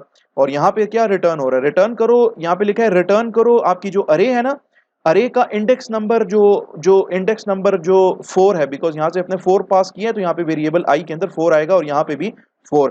यानी कि रिटर्न करो अरे का जो फोर्थ इंडेक्स है ना, फोर्थ इंडेक्स उसका रेफरेंस यहां रिटर्न कर दो। तो रेफरेंस यहां पे रिटर्न करने का मतलब है कि आप बेसिकली ये वाली स्टेटमेंट लिख रहे हो कि अपनी अरे का नाम, उसका इंडेक्स नंबर 4, ठीक है, इज इक्वल टू 500। वो इसलिए क्योंकि अरे का जो इंडेक्स नंबर 4 है, ये जो लोकेशन है ARR4, और ये जो इंडेक्स, ये जो आपको रेफरेंस जो यहाँ पे रिटर्न हुआ है, वो भी बेसिकली आपकी इस अरे के फोर्थ इंडेक्स का रेफरेंस यहां पे रिटर्न हुआ है। तो फोर्थ इंडेक्स का जब रेफरेंस यहां पे रिटर्न होगा, तो उसमें आप कह रहे हो यार उसके अंदर ना 500 वैल्यू डाल दो, उसमें 500 वैल्यू जो है वो आप क्या कर लो, राइट कर दो, उसमें वैल्यू स्टोर कर लो। तो अब जब आपका फॉर लूप जब चलेगा, तो ये आपको ना दिखाएगा, आपका इंडेक्स नंबर 0 दिखाएगा, उसमें वैल्यू 10 होगी, इंडेक्स नंबर 1 उसकी वैल्यू 20 होगी, देन 30, 40, और इंडेक्स नंबर जो 4 है, ठीक है, उसकी वैल्यू आपको ना 50 नहीं दिखाएगा, पहले उसकी वैल्यू क्या थी, 50 थी। अब ये आपको उसकी वैल्यू 500 दिखाएगा, क्योंकि 500 वैल्यू आपने इसके अंदर सेट की है, इसके अंदर आपने स्टोर करवा दी है। तो इसको मैं बिल्ड करता हूं, और इसको मैं रन करके आपको दिखाता हूं। ये देखें, आपने 10, 20, 30, 40, 50 आपका पहला लूप चला, और दूसरे लूप और पहले लूप के दरमियान में मैंने ये स्टेटमेंट लिखी है कि सेट एंड गेट फंक्शन को मैंने कॉल किया है, सेट एंड गेट फंक्शन को मैंने कॉल किया, और इसको मैंने 4 एज एन आर्ग्यूमेंट पास किया है। तो आपका सेट एंड गेट फंक्शन चलेगा, वेरिएबल आई में 4 आएगा, और ये रिटर्न कर देगा आपकी अरे का जो फोर्थ इंडेक्स है, जो अरे का जो फोर्थ इंडेक्स है, जो लोकेशन है ना आपकी अरे के अंदर, जो लोकेशन है जिसका इंडेक्स 4 है, उस पर्टिकुलर लोकेशन का रेफरेंस यहां पे आके रिटर्न हो जाएगा। और उसके बाद आपकी जो वैल्यू है 500, वो उस पर्टिकुलर रेफरेंस के अंदर हम स्टोर कर रहे हैं। तो रेफरेंस वेरिएबल के थ्रू अगर आप वैल्यू स्टोर करें, या वेरिएबल का नाम लिख के वैल्यू स्टोर करें, तो बेसिकली रेफरेंस वेरिएबल का नाम जो है वो भी बेसिकली आपके उसी मेमोरी लोकेशन का एक दूसरा नाम है, जो कि आपकी वेरिएबल का नाम है, ठीक है, जो कि आपका वेरिएबल है, वो भी उसी मेमोरी लोकेशन का दूसरा नाम है, जो कि आपका रेफरेंस वेरिएबल है। तो इस तरीके से ये आखिर में आपको जो आपका चौथा इंडेक्स है, यानी कि फिफ्थ लोकेशन है, उसकी वैल्यू आपने चूंकि चेंज कर दी है 500, तो इसलिए ये अब आपको 500 दिखा रहा है, ठीक है। तो ये इसका आप कह लें कि कमाल है कि ना सिर्फ इस ऐसे फंक्शंस जो कि रेफरेंसेस रिटर्न करते हैं, ऐसे फंक्शंस जो हैं उनके थ्रू ना सिर्फ हम वैल्यू रीड कर सकते हैं किसी मेमोरी लोकेशन से, ठीक है, बल्कि हम उस पर्टिकुलर मेमोरी लोकेशन के अंदर, किसी मेमोरी लोकेशन के अंदर जिसकी हम वैल्यू रीड कर सकते हैं, उसके अंदर हम वैल्यू राइट भी कर सकते हैं, ठीक है। जबकि ये काम आप जो है वो इस तरह से नहीं कर सकते कि लेट्स सपोज ये अगर इंटीजर वैल्यू रिटर्न कर रहा है ना, यहाँ पे भी मैं इंटीजर एंड लगा देता हूँ, ठीक है। तो अब ये आपका जो प्रोग्राम है ना, वो एरर देगा, बिकॉज यहाँ पे आप कह रहे हो यार रिटर्न करो ARRI इंडेक्स में, यानी कि आपने फंक्शन कॉल किया सेट एंड गेट 4, ठीक है। तो यहाँ पे आपका ये फंक्शन जो है, बेसिकली ये 4 आपके इस वेरिएबल आई में आ जाएगा, और यहाँ पे लिखा हुआ है रिटर्न करो आपकी अरे की फोर्थ इंडेक्स पे पड़ी हुई जो वैल्यू है, वैल्यू यहाँ पे रिटर्न करो। तो यहाँ पे वैल्यू आएगी, ठीक है। यहाँ पे अगर लेट सपोज आपका जो फोर्थ इंडेक्स है उसके अंदर वैल्यू है 50, और आप कह रहे हो कि इस 50 वैल्यू के अंदर 500 स्टोर करो। भाई 500 तो 500 भी कांस्टेंट है, 50 भी कांस्टेंट है, ये कांस्टेंट जो है इस कांस्टेंट के अंदर स्टोर नहीं हो सकता। इक्वल टू के साइन के लेफ्ट हैंड साइड पे कम जो है यहाँ पे लाजमी तौर पे वेरिएबल होना चाहिए, ठीक है। तो मैं अगर इसको रन करके इसको बल्कि मैं बिल्ड अगर करता हूं, तो ये मुझे स्ट्रेट अवे एरर दे देगा, बिकॉज अब आपका यहाँ पे इंटीजर वैल्यू रिटर्न हो रही है। जब यहाँ पे वैल्यू रिटर्न होगी, ठीक है, जब यहाँ पे एक वैल्यू रिटर्न होगी आपकी अरे की, फोर्थ इंडेक्स पे पड़ी हुई वैल्यू जब यहाँ पे रिटर्न होगी, ठीक है ना, तो उसमें 500 कैसे आप स्टोर कर सकते हो? वैल्यू के अंदर वैल्यू तो नहीं स्टोर हो सकती, वैल्यू तो किसी वेरिएबल या मेमोरी लोकेशन में जाके स्टोर होगी ना, ठीक है ना।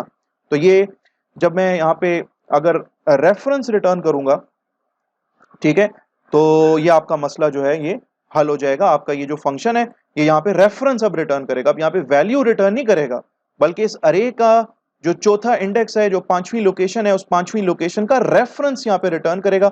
और रेफरेंस वेरिएबल का नाम अगर हम लिख दें इक्वल्स 500, अगर हम लिख दें, तो आपकी अरे की जो चौथी लोकेशन है, जो कि बेसिकली मेमोरी लोकेशन ही है ना, तो उसके अंदर ये 500 वैल्यू स्टोर कर लेगा with the help of reference. ठीक है, इसको मैं दोबारा से बिल्ड कर लेता हूं, तो ये एरर जो है ऑब्वियसली चला जाएगा, बिकॉज अब इसमें एरर नहीं है, क्योंकि अब ये रेफरेंस रिटर्न कर रहा है आपका ये फंक्शन, ये पहले वैल्यू रिटर्न कर रहा था। ये तीन डिफरेंट प्रोग्राम्स मैंने आपको इसलिए बताए ताकि आप लोग बिल्कुल क्लियर हो, क्योंकि अगला जो आपका जो कॉन्सेप्ट है, जो प्रोग्राम है, it is basically based on this reference variable. ठीक है, तो मैं इसको क्लोज कर लेता हूँ और चलते हैं अपनी स्लाइड की तरफ।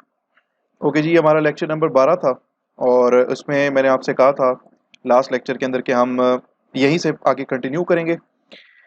तो इसमें हम लोग जो है सबस्क्रिप्ट, जो हमारा सबस्क्रिप्ट ऑपरेटर है, हम उसको ओवरलोड करने की कोशिश करेंगे। इसमें देखेंगे कैसे वो ओवरलोड होगा। The subscript operator which is normally use to access the array elements can be overloaded. आपका सबस्क्रिप्ट ऑपरेटर जो है, जो कि अरे एलिमेंट्स को एक्सेस करने के लिए हम यूज करते हैं, वो आप ओवरलोड कर सकते हैं। This is useful if you want to this is useful if we want to make a safe array।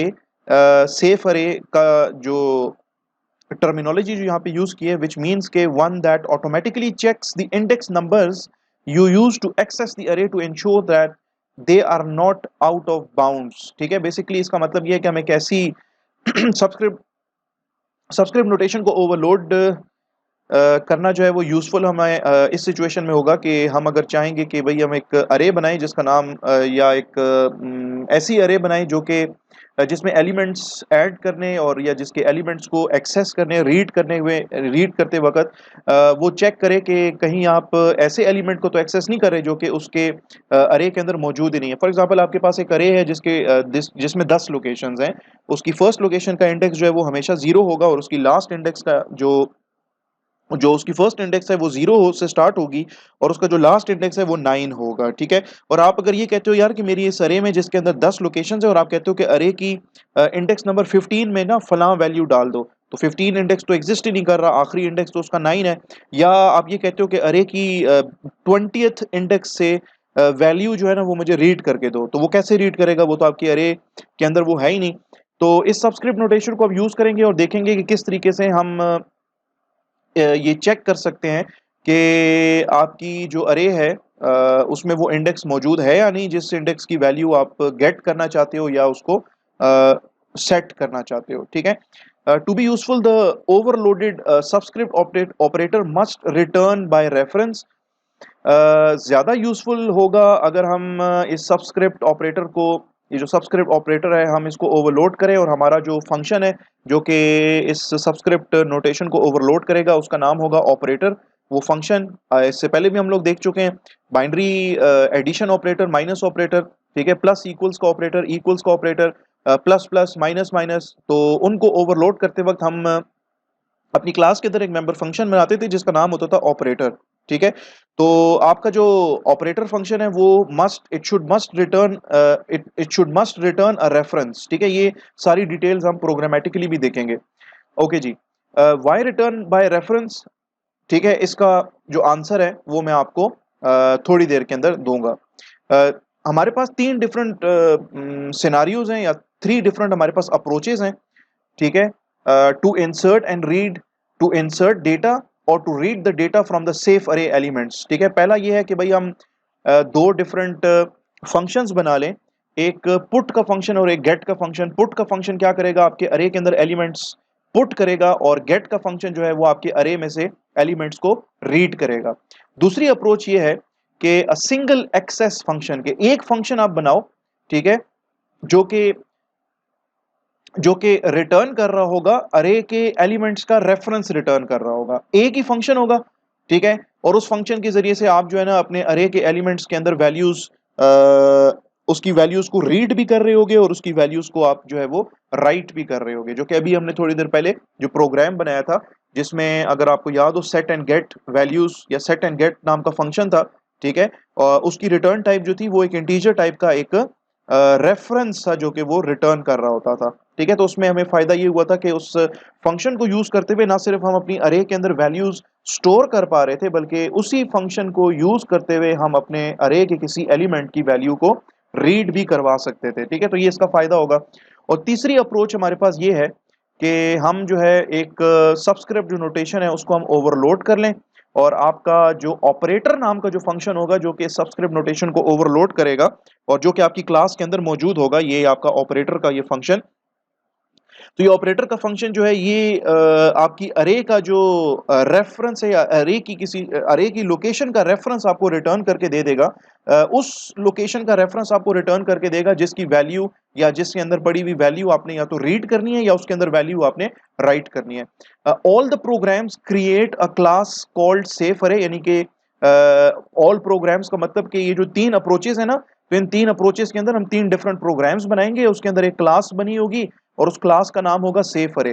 और उस क्लास के अंदर there will be only there will the only data member in that particular class, it will be an array of 10 integer values. यानी कि पहला program जिसमें put and get दो functions होंगे, दूसरा प्रोग्राम जिसके अंदर एक फंक्शन होगा, एक ही सिंगल फंक्शन होगा जो कि आपको वैल्यू रीड भी करके दे रहा होगा और आपको वैल्यू राइट भी करके दे रहा होगा, और तीसरा प्रोग्राम जिसमें आपने अपने सबस्क्रिप्ट नोटेशन को ओवरलोड किया होगा। तीनों के तीनों प्रोग्राम्स के अंदर एक अरे होगी, सॉरी एक क्लास होगी जिसका नाम होगा सेफ अरे, और उस क्लास के अंदर एक ही डेटा मेंबर होगा जो कि अरे ऑफ 10 इंटीजर वैल्यूज होगी।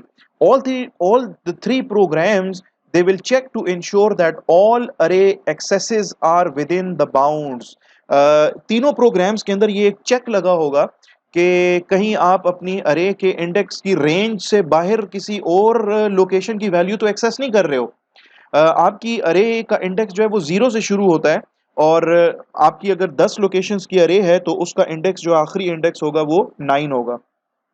तो वो मेक श्योर करेगा कि आप इंडेक्स नंबर 0 से लेके 9 तक जो लोकेशंस हैं या जो इंडेक्सेस हैं उनकी वैल्यू रीड कर लें, राइट कर लें। 0 से कम वाला कोई इंडेक्स ना आप दे पाएं और 9 से ज्यादा कोई इंडेक्स आप ना दे पाएं, ठीक है। तो ये हम प्रोग्रामेटिकली इसको देखेंगे।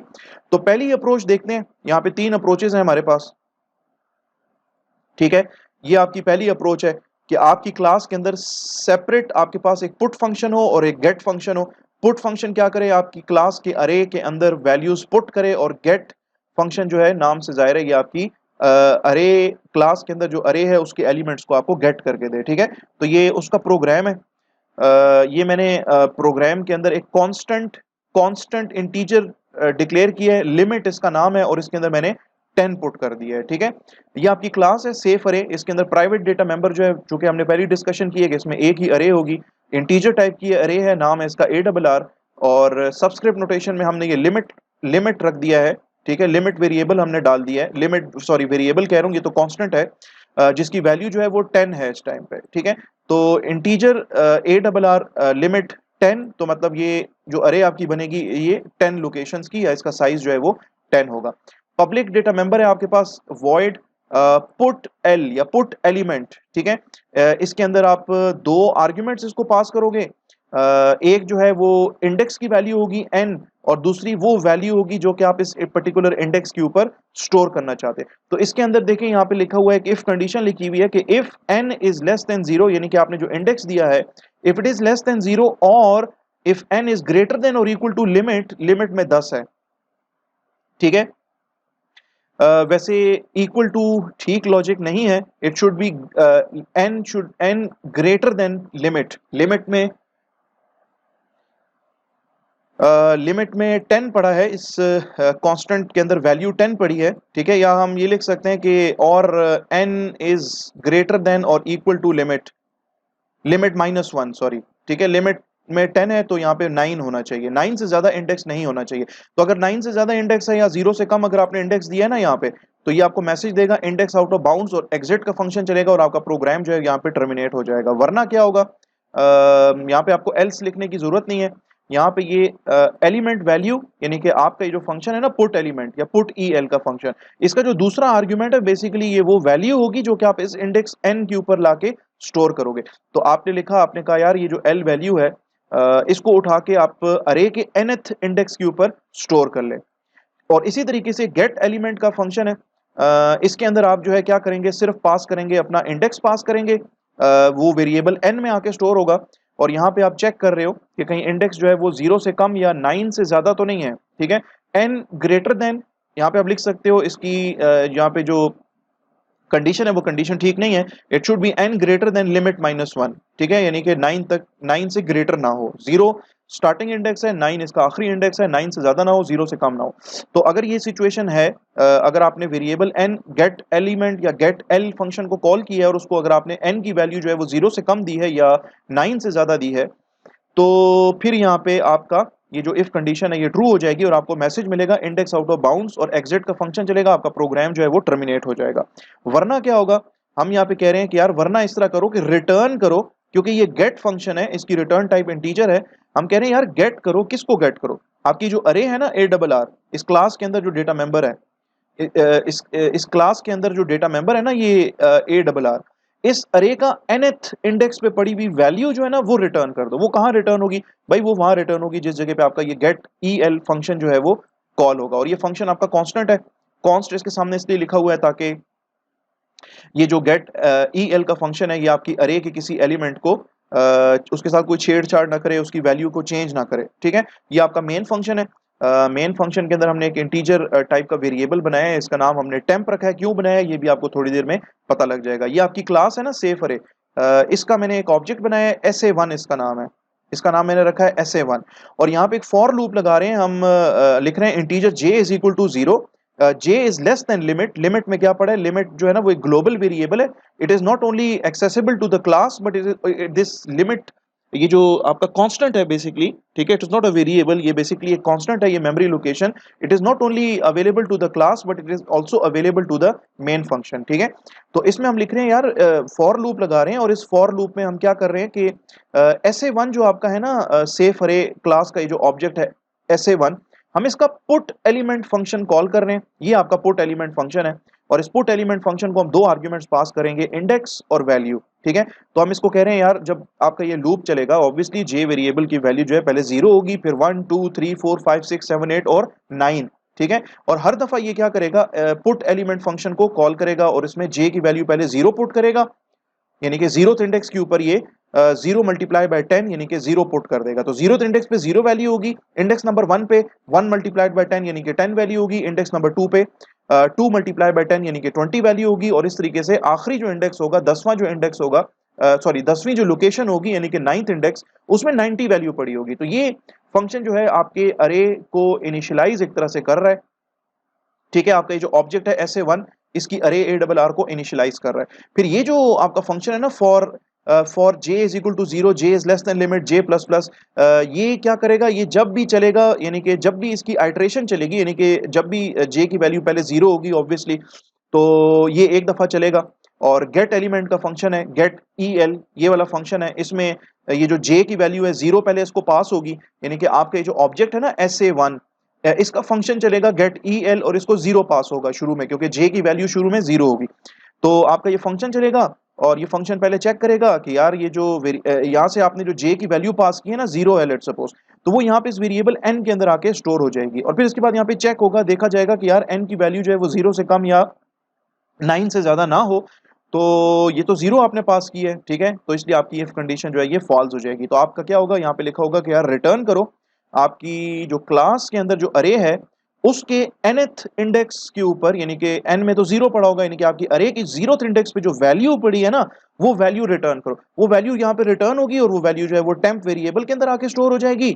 और मैं यहाँ पे टेम्प वेरिएबल की वैल्यू जो है वो आउटपुट करा दूंगा सी आउट स्टेटमेंट के अंदर इनसाइड द फॉर लूप। यहाँ पे आपका फॉर लूप खत्म हो रहा है और यहाँ से आपका फॉर लूप जो है वो शुरू हो रहा है, ठीक है, opening curly braces and closing curly braces. इसी तरीके से जे की वैल्यू 1 होगी तो गेट एलिमेंट में 1 पास होगा, ये गेट एलिमेंट का फंक्शन है, इसमें 1 पास होगा, एन में 1 आएगा और आपको आपकी इफ कंडीशन जो है ये फॉल्स हो जाएगी और रिटर्न हो जाएगा ए डबल आर ऑफ 1, यानी कि आपकी अरे की जो सेकंड लोकेशन पे जो वैल्यू है ना वो रिटर्न हो जाएगी और वो इस टेम्प वेरिएबल में आ जाएगी और टेम्प वेरिएबल की वैल्यू जो इसके अंदर आई है तो इसकी वैल्यू यहाँ पे आउटपुट हो जाएगी और इसके बाद आपका ये लूप चलता जाएगा जब तक जे की वैल्यू जो है वो 0 से लेके 9 नहीं हो जाती उस वक्त तक आपका ये लूप चलता रहेगा और जैसे ही जे की वैल्यू जो है वो 10 हो जाएगी तो आपका ये लूप मजीद नहीं चलेगा। ठीक है, ये फिर वही डिटेल्स है कि आपकी ये सेफ अरे जो है क्लास है, इसका ये ऑब्जेक्ट SA1 जब बनेगा तो इस ऑब्जेक्ट के अंदर ना ये अरे, इसका चूंकि डेटा मेंबर है ARR तो इसके अंदर ये अरे भी बन जाएगी।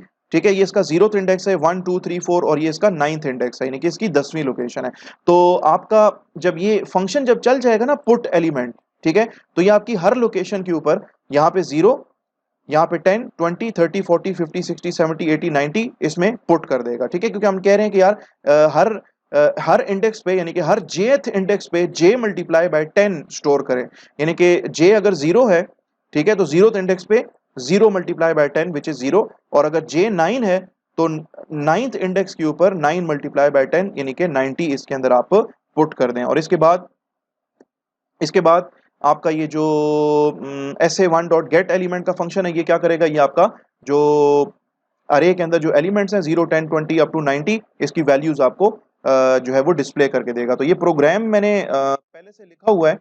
ठीक है, मैं ये प्रोग्राम जो है यानी कि ये वाली जो अप्रोच है ना, ये वाली अप्रोच के सेपरेट गेट फंक्शन हो पुट फंक्शन हो, ठीक है, इसको जरा देख लेते हैं। तो इसको मैं ओपन कर लेता हूँ, ये सेपरेट फंक्शंस के नाम से प्रोजेक्ट जो है बना हुआ है, बेसिकली यही कोड है, मैंने इसको कॉपी किया है और इसमें लाके पेस्ट कर दिया विद फ्यू चेंजेस। ठीक है, यहाँ पे हम लिख देंगे if n is greater than if n is greater than limit -1। ठीक है, यहाँ पे चेंज करना है if n is greater than limit -1।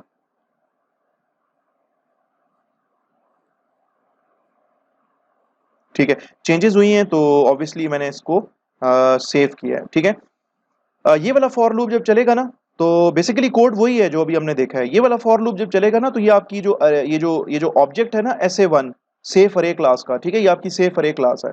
ठीक है, इसका ये कॉल करेगा, पुट एलिमेंट फंक्शन कॉल करेगा और हर लोकेशन के ऊपर जो है वो पहली लोकेशन पे 0th इंडेक्स पे 0 पुट करेगा, इंडेक्स नंबर 1 पे 10 पुट करेगा, इंडेक्स नंबर 2 के ऊपर 20, इंडेक्स नंबर 3 के ऊपर 30 और आखिरी जो 10वीं लोकेशन है जो कि 9th इंडेक्स होगा उसके ऊपर 90 पुट करेगा।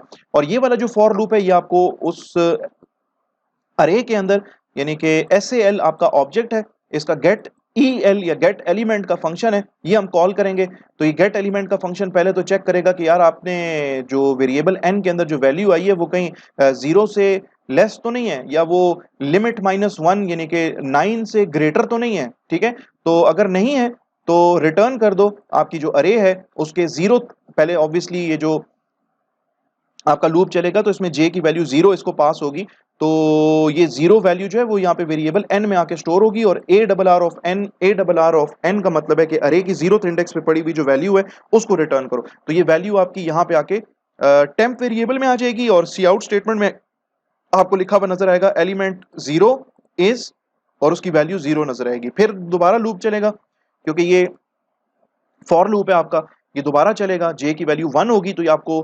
1 नंबर इंडेक्स पे पड़ी हुई वैल्यू यहाँ पे रिटर्न करके दे देगा टेम्प वेरिएबल के अंदर और यहाँ पे आपको लिखा हुआ नजर आएगा कि एलिमेंट 1 इज, यहाँ पे 10 लिखा आएगा, फिर element 2 is 20, element 3 is 30, element 4 is 40 and so on. ठीक है, और इसके बाद आपका प्रोग्राम जो है वो टर्मिनेट हो जाएगा। तो मैं इस प्रोग्राम को बिल्ड कर लेता हूँ, इस प्रोग्राम को मैं आपको रन करके दिखा देता हूँ। ठीक है, ऑब्वियसली इसका तो कोई विजुअल आउटपुट नहीं होगा जब आप इस फॉर लूप को, पहली वाली फॉर लूप को चला रहे होंगे, क्योंकि इस फॉर लूप का काम है आपकी इस ऑब्जेक्ट SA1 ऑब्जेक्ट के इस फंक्शन को कॉल करना पुट एलिमेंट, और पुट एलिमेंट का काम है आपकी ये जो अरे है इस अरे को इनिशियलाइज करना बाय दिस पर्टिकुलर EL या एलिमेंट वैल्यू, जो आपकी जो वेरिएबल है इस वेरिएबल में पड़ी हुई वैल्यू जो है वो आपके अरे की nth लोकेशन पे जाके स्टोर हो जाएगी। तो इसका तो कोई विजुअल आउटपुट नहीं है, लेकिन विजुअल आउटपुट आपका जो है वो इस फॉर लूप का है। आपके फॉर लूप के अंदर पहला वाला जो फॉर लूप है वो आपकी 0th लोकेशन पे 0 पुट कर रहा है, 1 लोकेशन पे 10, इंडेक्स नंबर 2 पे 20 एंड इंडेक्स नंबर 9 पे 90। और ये जो आपका गेट एलिमेंट का जो फंक्शन है जो कि फॉर लूप के अंदर आपने कॉल किया है बार बार, हर दफा जब ये कॉल होगा तो ये 0th इंडेक्स की वैल्यू 0, 1 इंडेक्स की वैल्यू 10, 2 इंडेक्स की value 20 and so on, 9 index की वैल्यू 90 आपको रिटर्न करके देगा। ठीक है, तो ये आपका बेसिकली ये प्रोग्राम का आउटपुट था। अब चलते हैं नेक्स्ट प्रोग्राम की तरफ, और उससे पहले हम लोग अपनी स्लाइड्स के ऊपर दोबारा वापस चलते हैं। ओके,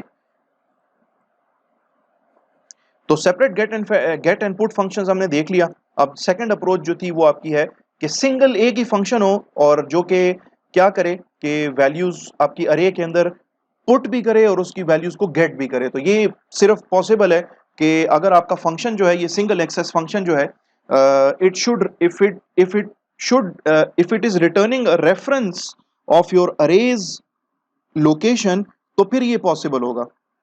और इसका हमने जो है वो एक प्रूफ देख भी लिया है। हमने इससे पहले जो प्रोग्राम बनाया था जब हम रेफरेंस वेरिएबल्स के ऊपर बात कर रहे थे, तो वहां पे जो लास्ट तीसरा जो हमने प्रोग्राम बनाया था आज ही के लेक्चर के अंदर, तो उससे ये प्रूव हो जाता है ये चीज। ओके जी, इसमें अब क्या है हमारे पास कि ओके, अब हमारे पास देखें constant integer limit is equal to 10, class है आपकी safe array, private data member है इसके अंदर वही इंटीजर टाइप की अरे जिसके अंदर लिमिट मींस के 10, अरे का साइज 10 है। पब्लिक इसमें एक्सेस नाम का फंक्शन है, एक्सेस नाम का फंक्शन है। इस एक्सेस नाम के फंक्शन को आप एक वैल्यू पास करोगे जो कि वेरिएबल n में आके स्टोर होगी, और ये चेक करेगा if n is less then 0 और n इज ग्रेटर देन, यहाँ पे होना चाहिए लिमिट -1। ठीक है, तो ये आपको कहेगा इंडेक्स आउट ऑफ बाउंड्स, वरना क्या करेगा, वरना यही करेगा कि आपकी अरे के अंदर जो nth लोकेशन है, यानी कि अरे में लोकेशन नंबर 0 हो सकती है, 1 हो सकती है, 2 हो सकती है और इसकी लोकेशन 9 हो सकती है, उस पर्टिकुलर लोकेशन का रेफरेंस रिटर्न हो जाएगा, क्योंकि यहां पे अपने इसकी रिटर्न टाइप लिखी है इंटीजर एंड एम्परसेंड का साइन। ठीक है, अब चलते हैं मेन फंक्शन के अंदर और देखते हैं कि यार ये एक्सेस नाम का जो फंक्शन है ये कैसे आपकी अरे के अंदर दोनों काम कर सकता है, यानी कि ये कैसे जो है ना आपकी अरे की वैल्यूज इसमें पुट भी कर सकता है और इसकी वैल्यूज आपको गेट भी करके दे सकता है। ये एक फंक्शन, ठीक है, पहले इससे पहले क्या थे, दो फंक्शंस थे पुट एंड गेट के। तो मेन फंक्शन में हम आते हैं, यहाँ पे इंटीजर टाइप का टेम्प वेरिएबल हमने बनाया हुआ है, सेफ अरे आपकी क्लास का नाम है, इसका ऑब्जेक्ट है SA1। फॉर लूप हमने लगाया है for integer j is equal to 0, j is less than limit.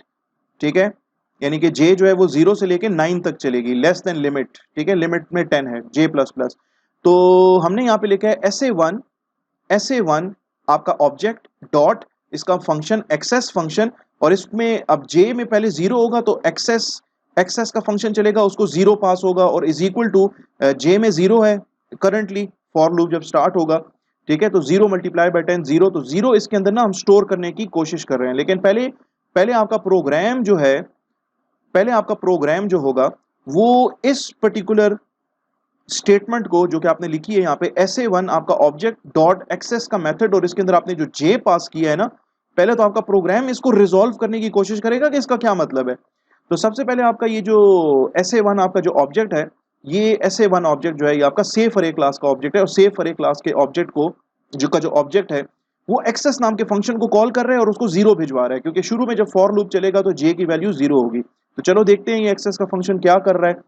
Access का फंक्शन चलेगा, n में 0 आके स्टोर होगी, वैल्यू 0 आके स्टोर होगी। ठीक है, क्योंकि एक्सेस को हम j की वैल्यू भेज रहे हैं, j की वैल्यू शुरू में 0 होगी, ये लूप का काउंटर है ना j आपका, तो इसकी शुरू में वैल्यू 0 होगी। तो यहाँ पे वेरिएबल n में क्या आके स्टोर होगा, j की वैल्यू स्टोर होगी जो कि 0 है। तो यहाँ पे चेक होगी कंडीशन, चेक करो यार n की वैल्यू की 0 से कम तो नहीं है, नहीं जी 0 से कम नहीं है। n is greater than limit -1 तो नहीं है, नहीं जी ये 9 से ज्यादा भी नहीं है वैल्यू, ये तो वैल्यू 0 के बराबर है। तो आपकी इफ कंडीशन फॉल्स हो जाएगी और ये सी आउट स्टेटमेंट भी नहीं चलेगी और exit1 का फंक्शन भी नहीं चलेगा, बल्कि ये स्टेटमेंट आपकी चलना शुरू हो जाएगी, बिकॉज ये जो आपकी इफ है ना, इफ की बॉडी यहां से शुरू हो रही है और इफ की बॉडी यहां पे आके खत्म हो रही है। ठीक है, तो इसके बाद की जो स्टेटमेंट्स हैं वो तो नॉर्मल चलेंगी। तो इसमें आपने लिखा है यार रिटर्न करो, क्या रिटर्न करो, आपकी जो अरे है ना उसका जो 0th इंडेक्स है ना, आपकी अरे का जो 0th इंडेक्स है ना उसका रेफरेंस रिटर्न करो। तो रेफरेंस यहाँ पे आपने लिखा हुआ है, इसकी रिटर्न टाइप है इंटीजर एंड इसकी रिटर्न टाइप है रेफरेंस। तो इस जगह पे ना रेफरेंस रिटर्न हो जाएगा। रेफरेंस क्या चीज होती है, रेफरेंस आपकी अरे का जो जीरोथ इंडेक्स है, जो अरे का जो जीरोथ इंडेक्स है, ये भी जो मेमोरी लोकेशन है ना, ये भी तो मेमोरी में कहीं ना कहीं इसका कोई ना कोई मेमोरी एड्रेस होगा ना। तो रेफरेंस जो है वो इसी मेमोरी लोकेशन का ARR0, जो ये जो मेमोरी लोकेशन है इसका एक दूसरा नाम होगा, ठीक है। तो वो यहां पे आके रिटर्न हो जाएगा, ठीक है। और उसके अंदर हम स्टोर करना चाहेंगे, यानी कि जीरोथ इंडेक्स पे हम स्टोर कर रहे हैं j मल्टीप्लाई बाय 10, j में 0 है, 10 मल्टीप्लाई होगा, रिजल्ट 0 आएगा, तो इसमें 0 स्टोर हो जाएगा, ठीक है। तो इसको इस तरीके से शो भी किया हुआ है कि SA1 dot access j is equal to j multiply by 10।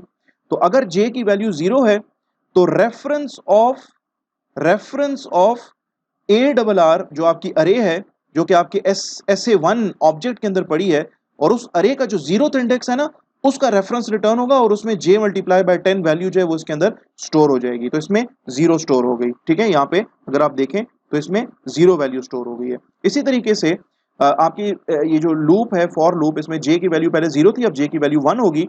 तो रेफरेंस ऑफ ये जो आपका ऑब्जेक्ट है SA1, इस ऑब्जेक्ट का ARR1 जो अरे लोकेशन है, जो मेमोरी लोकेशन है, उसका रेफरेंस रिटर्न होगा, और उसमें हम कह रहे हैं कि j इंटू 10 स्टोर करो। तो j में 1 है तो 1 इंटू 10 इज 10, तो इस लोकेशन में ना 10 स्टोर हो जाएगी वैल्यू, ठीक है।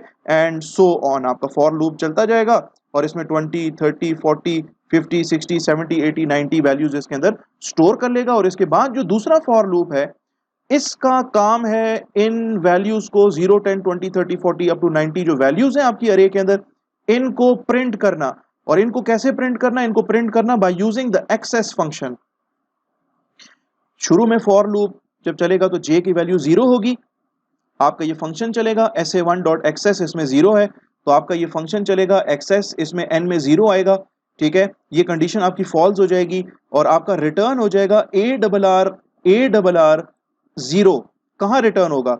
इस जगह पे रिटर्न होगा, ठीक है, इस जगह पे रिटर्न होगा। और ARR 0 के अंदर यानी कि इसका रेफरेंस यहां पे रिटर्न होगा, ठीक है। और इसका रेफरेंस अगर मैंने असाइनमेंट ऑपरेटर के अगर मैंने राइट हैंड साइड पे लिखा, तो ये उस मेमोरी लोकेशन जिसका रेफरेंस यहां पे रिटर्न हुआ है, वो बेसिकली ये वाली मेमोरी लोकेशन है। इस मेमोरी लोकेशन के अंदर पड़ी हुई जो वैल्यू है ना, जो कि 0 है एक्चुअली, वो वैल्यू उठाएगा और उसको टेम्प वेरिएबल के अंदर डाल देगा, और यहां पे इस टेम्प वेरिएबल की वैल्यू को प्रिंट कर देगा। इसके बाद j की वैल्यू बढ़ेगी, 1 हो जाएगी, और यहाँ पे दोबारा ये फंक्शन चलेगा SA1 डॉट एक्सेस ऑफ 1। तो आपका ये एक्सेस फंक्शन चलेगा, इसमें n में 1 आएगा। यहाँ पे चूंकि n की वैल्यू जो है वो चूंकि ना तो 0 से कम है, ना ही वो लिमिट -1 से ज्यादा है, तो इसलिए आपकी ये कंडीशन फॉल्स हो जाएगी, और आपकी ये स्टेटमेंट चलेगी रिटर्न ARR ऑफ 1, इसका रेफरेंस रिटर्न करो। इस लोकेशन का ये जो आपकी लोकेशन है, इसका रेफरेंस रिटर्न होगा, और रेफरेंस अगर रिटर्न होता है इक्वल टू साइन के राइट हैंड साइड पे, तो बेसिकली यहाँ पे वो वैल्यू यहाँ पे एक्सेसिबल होगी जो कि इस पर्टिकुलर लोकेशन में पड़ी है, जो कि किसके बराबर है? 10 के बराबर है। तो 10 जो है ना वो आपके टेम्प वेरिएबल में स्टोर होगा, और इसके बाद आप सी आउट स्टेटमेंट जो कि आपने लूप के अंदर ही लिखी है, ये आपको टेम्प वेरिएबल की वैल्यू शो करेगा। तो इस तरीके से जब आपका ये लूप चल जाएगा, दूसरा वाला फॉर लूप, तो ये आपको प्रिंट करके देगा 0, 10, 20, 30, 40 एंड अप टू 90 जो वैल्यूज हैं उनको प्रिंट करके देगा। तो नेक्स्ट स्लाइड पे जाने से पहले हम ऑब्वियसली इस प्रोग्राम को भी देखेंगे, ठीक है, कि सिंगल एक्सेस फंक्शन के थ्रू आप किस तरीके से एक अरे के अंदर एलिमेंट्स को ना सिर्फ उसमें एलिमेंट्स आप ऐड कर रहे हो, उसमें राइट कर रहे हो, बल्कि आप उसके अंदर जो एलिमेंट्स हैं उसको रीड भी कर रहे हो, ठीक है। तो ये मैंने प्रोग्राम ऑलरेडी बनाया हुआ है, ये वही प्रोग्राम है, जस्ट इसमें चेंज ये करना है कि n is greater than limit -1 कर देंगे, और दैट्स इट, ठीक है। ये वही प्रोग्राम है। अब मैं इसको रन करता हूं, ठीक है। इसमें मेन फंक्शन में टेम्प एक वेरिएबल बनेगा इंटीजर टाइप का, सेफ अरे क्लास का एक ऑब्जेक्ट बनेगा SA1, और ये जो फॉर लूप है ये 0 से लेके 9 तक चलेगी, और हर दफा ये क्या करेगी कि यहाँ पे आपका जो एक्सेस जो फंक्शन है उसको कॉल करेगी, और एक्सेस फंक्शन हर दफा आपको अरे के पहले 0th इंडेक्स का जो है वो रिटर्न करके देगी, आपको रेफरेंस यहाँ पे रिटर्न करके देगी, और 0th इंडेक्स के ऊपर जो है ना वो j की वैल्यू 0 इंटू 10 0 यहाँ पे स्टोर करके देगी आपको। फिर उसके बाद j की वैल्यू बढ़ के 1 होगी, तो आपकी अरे का इंडेक्स नंबर 1 जो है उसके ऊपर 10 स्टोर करके देगा, फिर अरे का इंडेक्स नंबर 2 जो है उसके ऊपर 20 स्टोर करके देगा, और इस तरीके से 30 40 50 60 अप टू 90 वैल्यूज इसमें स्टोर करेगा। और ये जो दूसरा फॉर लूप है इसकी वर्किंग हमने देख ली है। इसका काम है कि आपकी जो SA1 ऑब्जेक्ट है इसका एक्सेस फंक्शन जो है वो हम कॉल कर रहे हैं।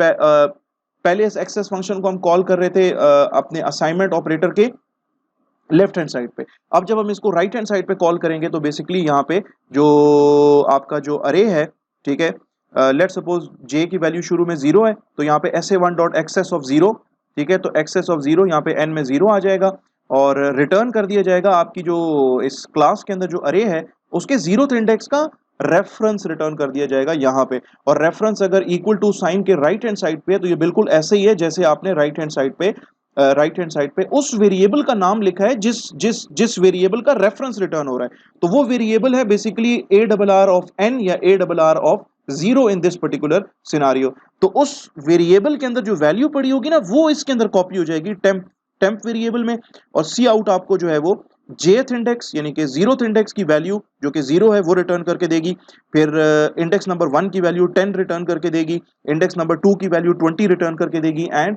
So on. तो इस प्रोग्राम को मैं बिल्ड कर लेता हूं। ओके, ठीक है, ये लिमिट में एल नहीं है तो ये इस वजह से एरर दे रहा है। इसको मैं बिल्ड कर लेता हूं और इसको मैं रन करके आपको दिखा देता हूं। तो एलिमेंट्स इसमें जब पुट किए थे ना 0 10 20 30 40 60 70 80 90, उसका तो कोई विजुअल आउटपुट हो ही नहीं सकता, ठीक है। लेकिन जब एलिमेंट्स इसमें चले गए तो उसके बाद ये जो दूसरा फॉर लूप है ये तो आपको बेसिकली उस एलिमेंट्स को क्या करके दे रहा है, प्रिंट करके दे रहा है ना। तो इसका विजुअल आउटपुट जो है वो आपके सामने है। इसको हमने डिस्कस किया है यहाँ पर भी, और जो स्लाइड के अंदर जो डिटेल्स थी वो भी हमने डिस्कस कर ली हैं, ठीक है। अब चलते हैं हम अपने इस थर्ड सिनारियो की तरफ, जो तीसरा हमारा सिनारियो है, ठीक है, कि आप अपने क्या कर लें, इस ओवरलोड कर लें अपने सबस्क्रिप्ट नोटेशन को, ठीक है। मेन मकसद हमारा यही था। यहाँ पे प्रोग्राम है आपका, कांस्टेंट आपने डिक्लेयर किया है, integer limit is equal to 10, class safe array, private integer ARR of limit, आपने एक अरे बनाई, ठीक है, जिसका नाम ARR है, और इसका साइज जो है वो 10 है। यहाँ पे आपने क्या किया, आपने देखें ये फंक्शन देखें, ठीक है। ऑपरेटर्स को ओवरलोड करने के लिए हम जो फंक्शन यूज करते हैं उसका नाम होता है ऑपरेटर। उसके बाद हमने यहाँ पे इसका जो ऑपरेटर जिसको हम ओवरलोड कर रहे हैं वो ऑपरेटर आपका सबस्क्रिप्ट नोटेशन है वो हमने लिखा, और इसका एक पैरामीटर भी, इसका एक आर्ग्यूमेंट भी होगा, इसको पैरामीटर भी पास होगा। वो कहां से पास होगा वो हम मेन फंक्शन के अंदर देखेंगे। तो n की वैल्यू यहाँ पे फिर से चेक होगी कि यार n की वैल्यू देखो, n की वैल्यू कहीं 0 से कम तो नहीं है, n की वैल्यू जो है वो लिमिट -1, इसको मैं चेंज करूंगा, ये ठीक नहीं है, ठीक है। n should be n greater than limit -1। तो अगर ये कंडीशन फॉल्स है तो ये स्टेटमेंट्स एग्जीक्यूट नहीं होंगी और रिटर्न कर दिया जाएगा आपकी अरे का जो nth इंडेक्स है, n में पहले 0 होगा, फिर 1 2 3 4 5, उसका रेफरेंस रिटर्न कर दिया जाएगा, इसका रेफरेंस रिटर्न कर दिया जाएगा, ठीक है। तो ये किस तरीके से काम कर रहा है इसको देखें। यहाँ पे आपका मेन फंक्शन है, उस तरीके से इंटीजर टाइप की टेम्प वेरिएबल है, सेफ अरे आपकी क्लास का नाम है, उसका ऑब्जेक्ट आपने बनाया SA1, ठीक है। यहाँ पे आपने लूप लगाया, ये लूप क्या करेगा, ये लूप आपकी इस अरे के अंदर एलिमेंट्स को जो आपका SA1 है, SA1 आपका जो ऑब्जेक्ट है, ठीक है, इसके अंदर ये जो अरे है ARR, इसमें एलिमेंट्स पुट करेगा। आपने ऑब्जेक्ट का नाम लिखा और इसके साथ आप सबस्क्रिप्ट नोटेशन लगा रहे हो, ठीक है।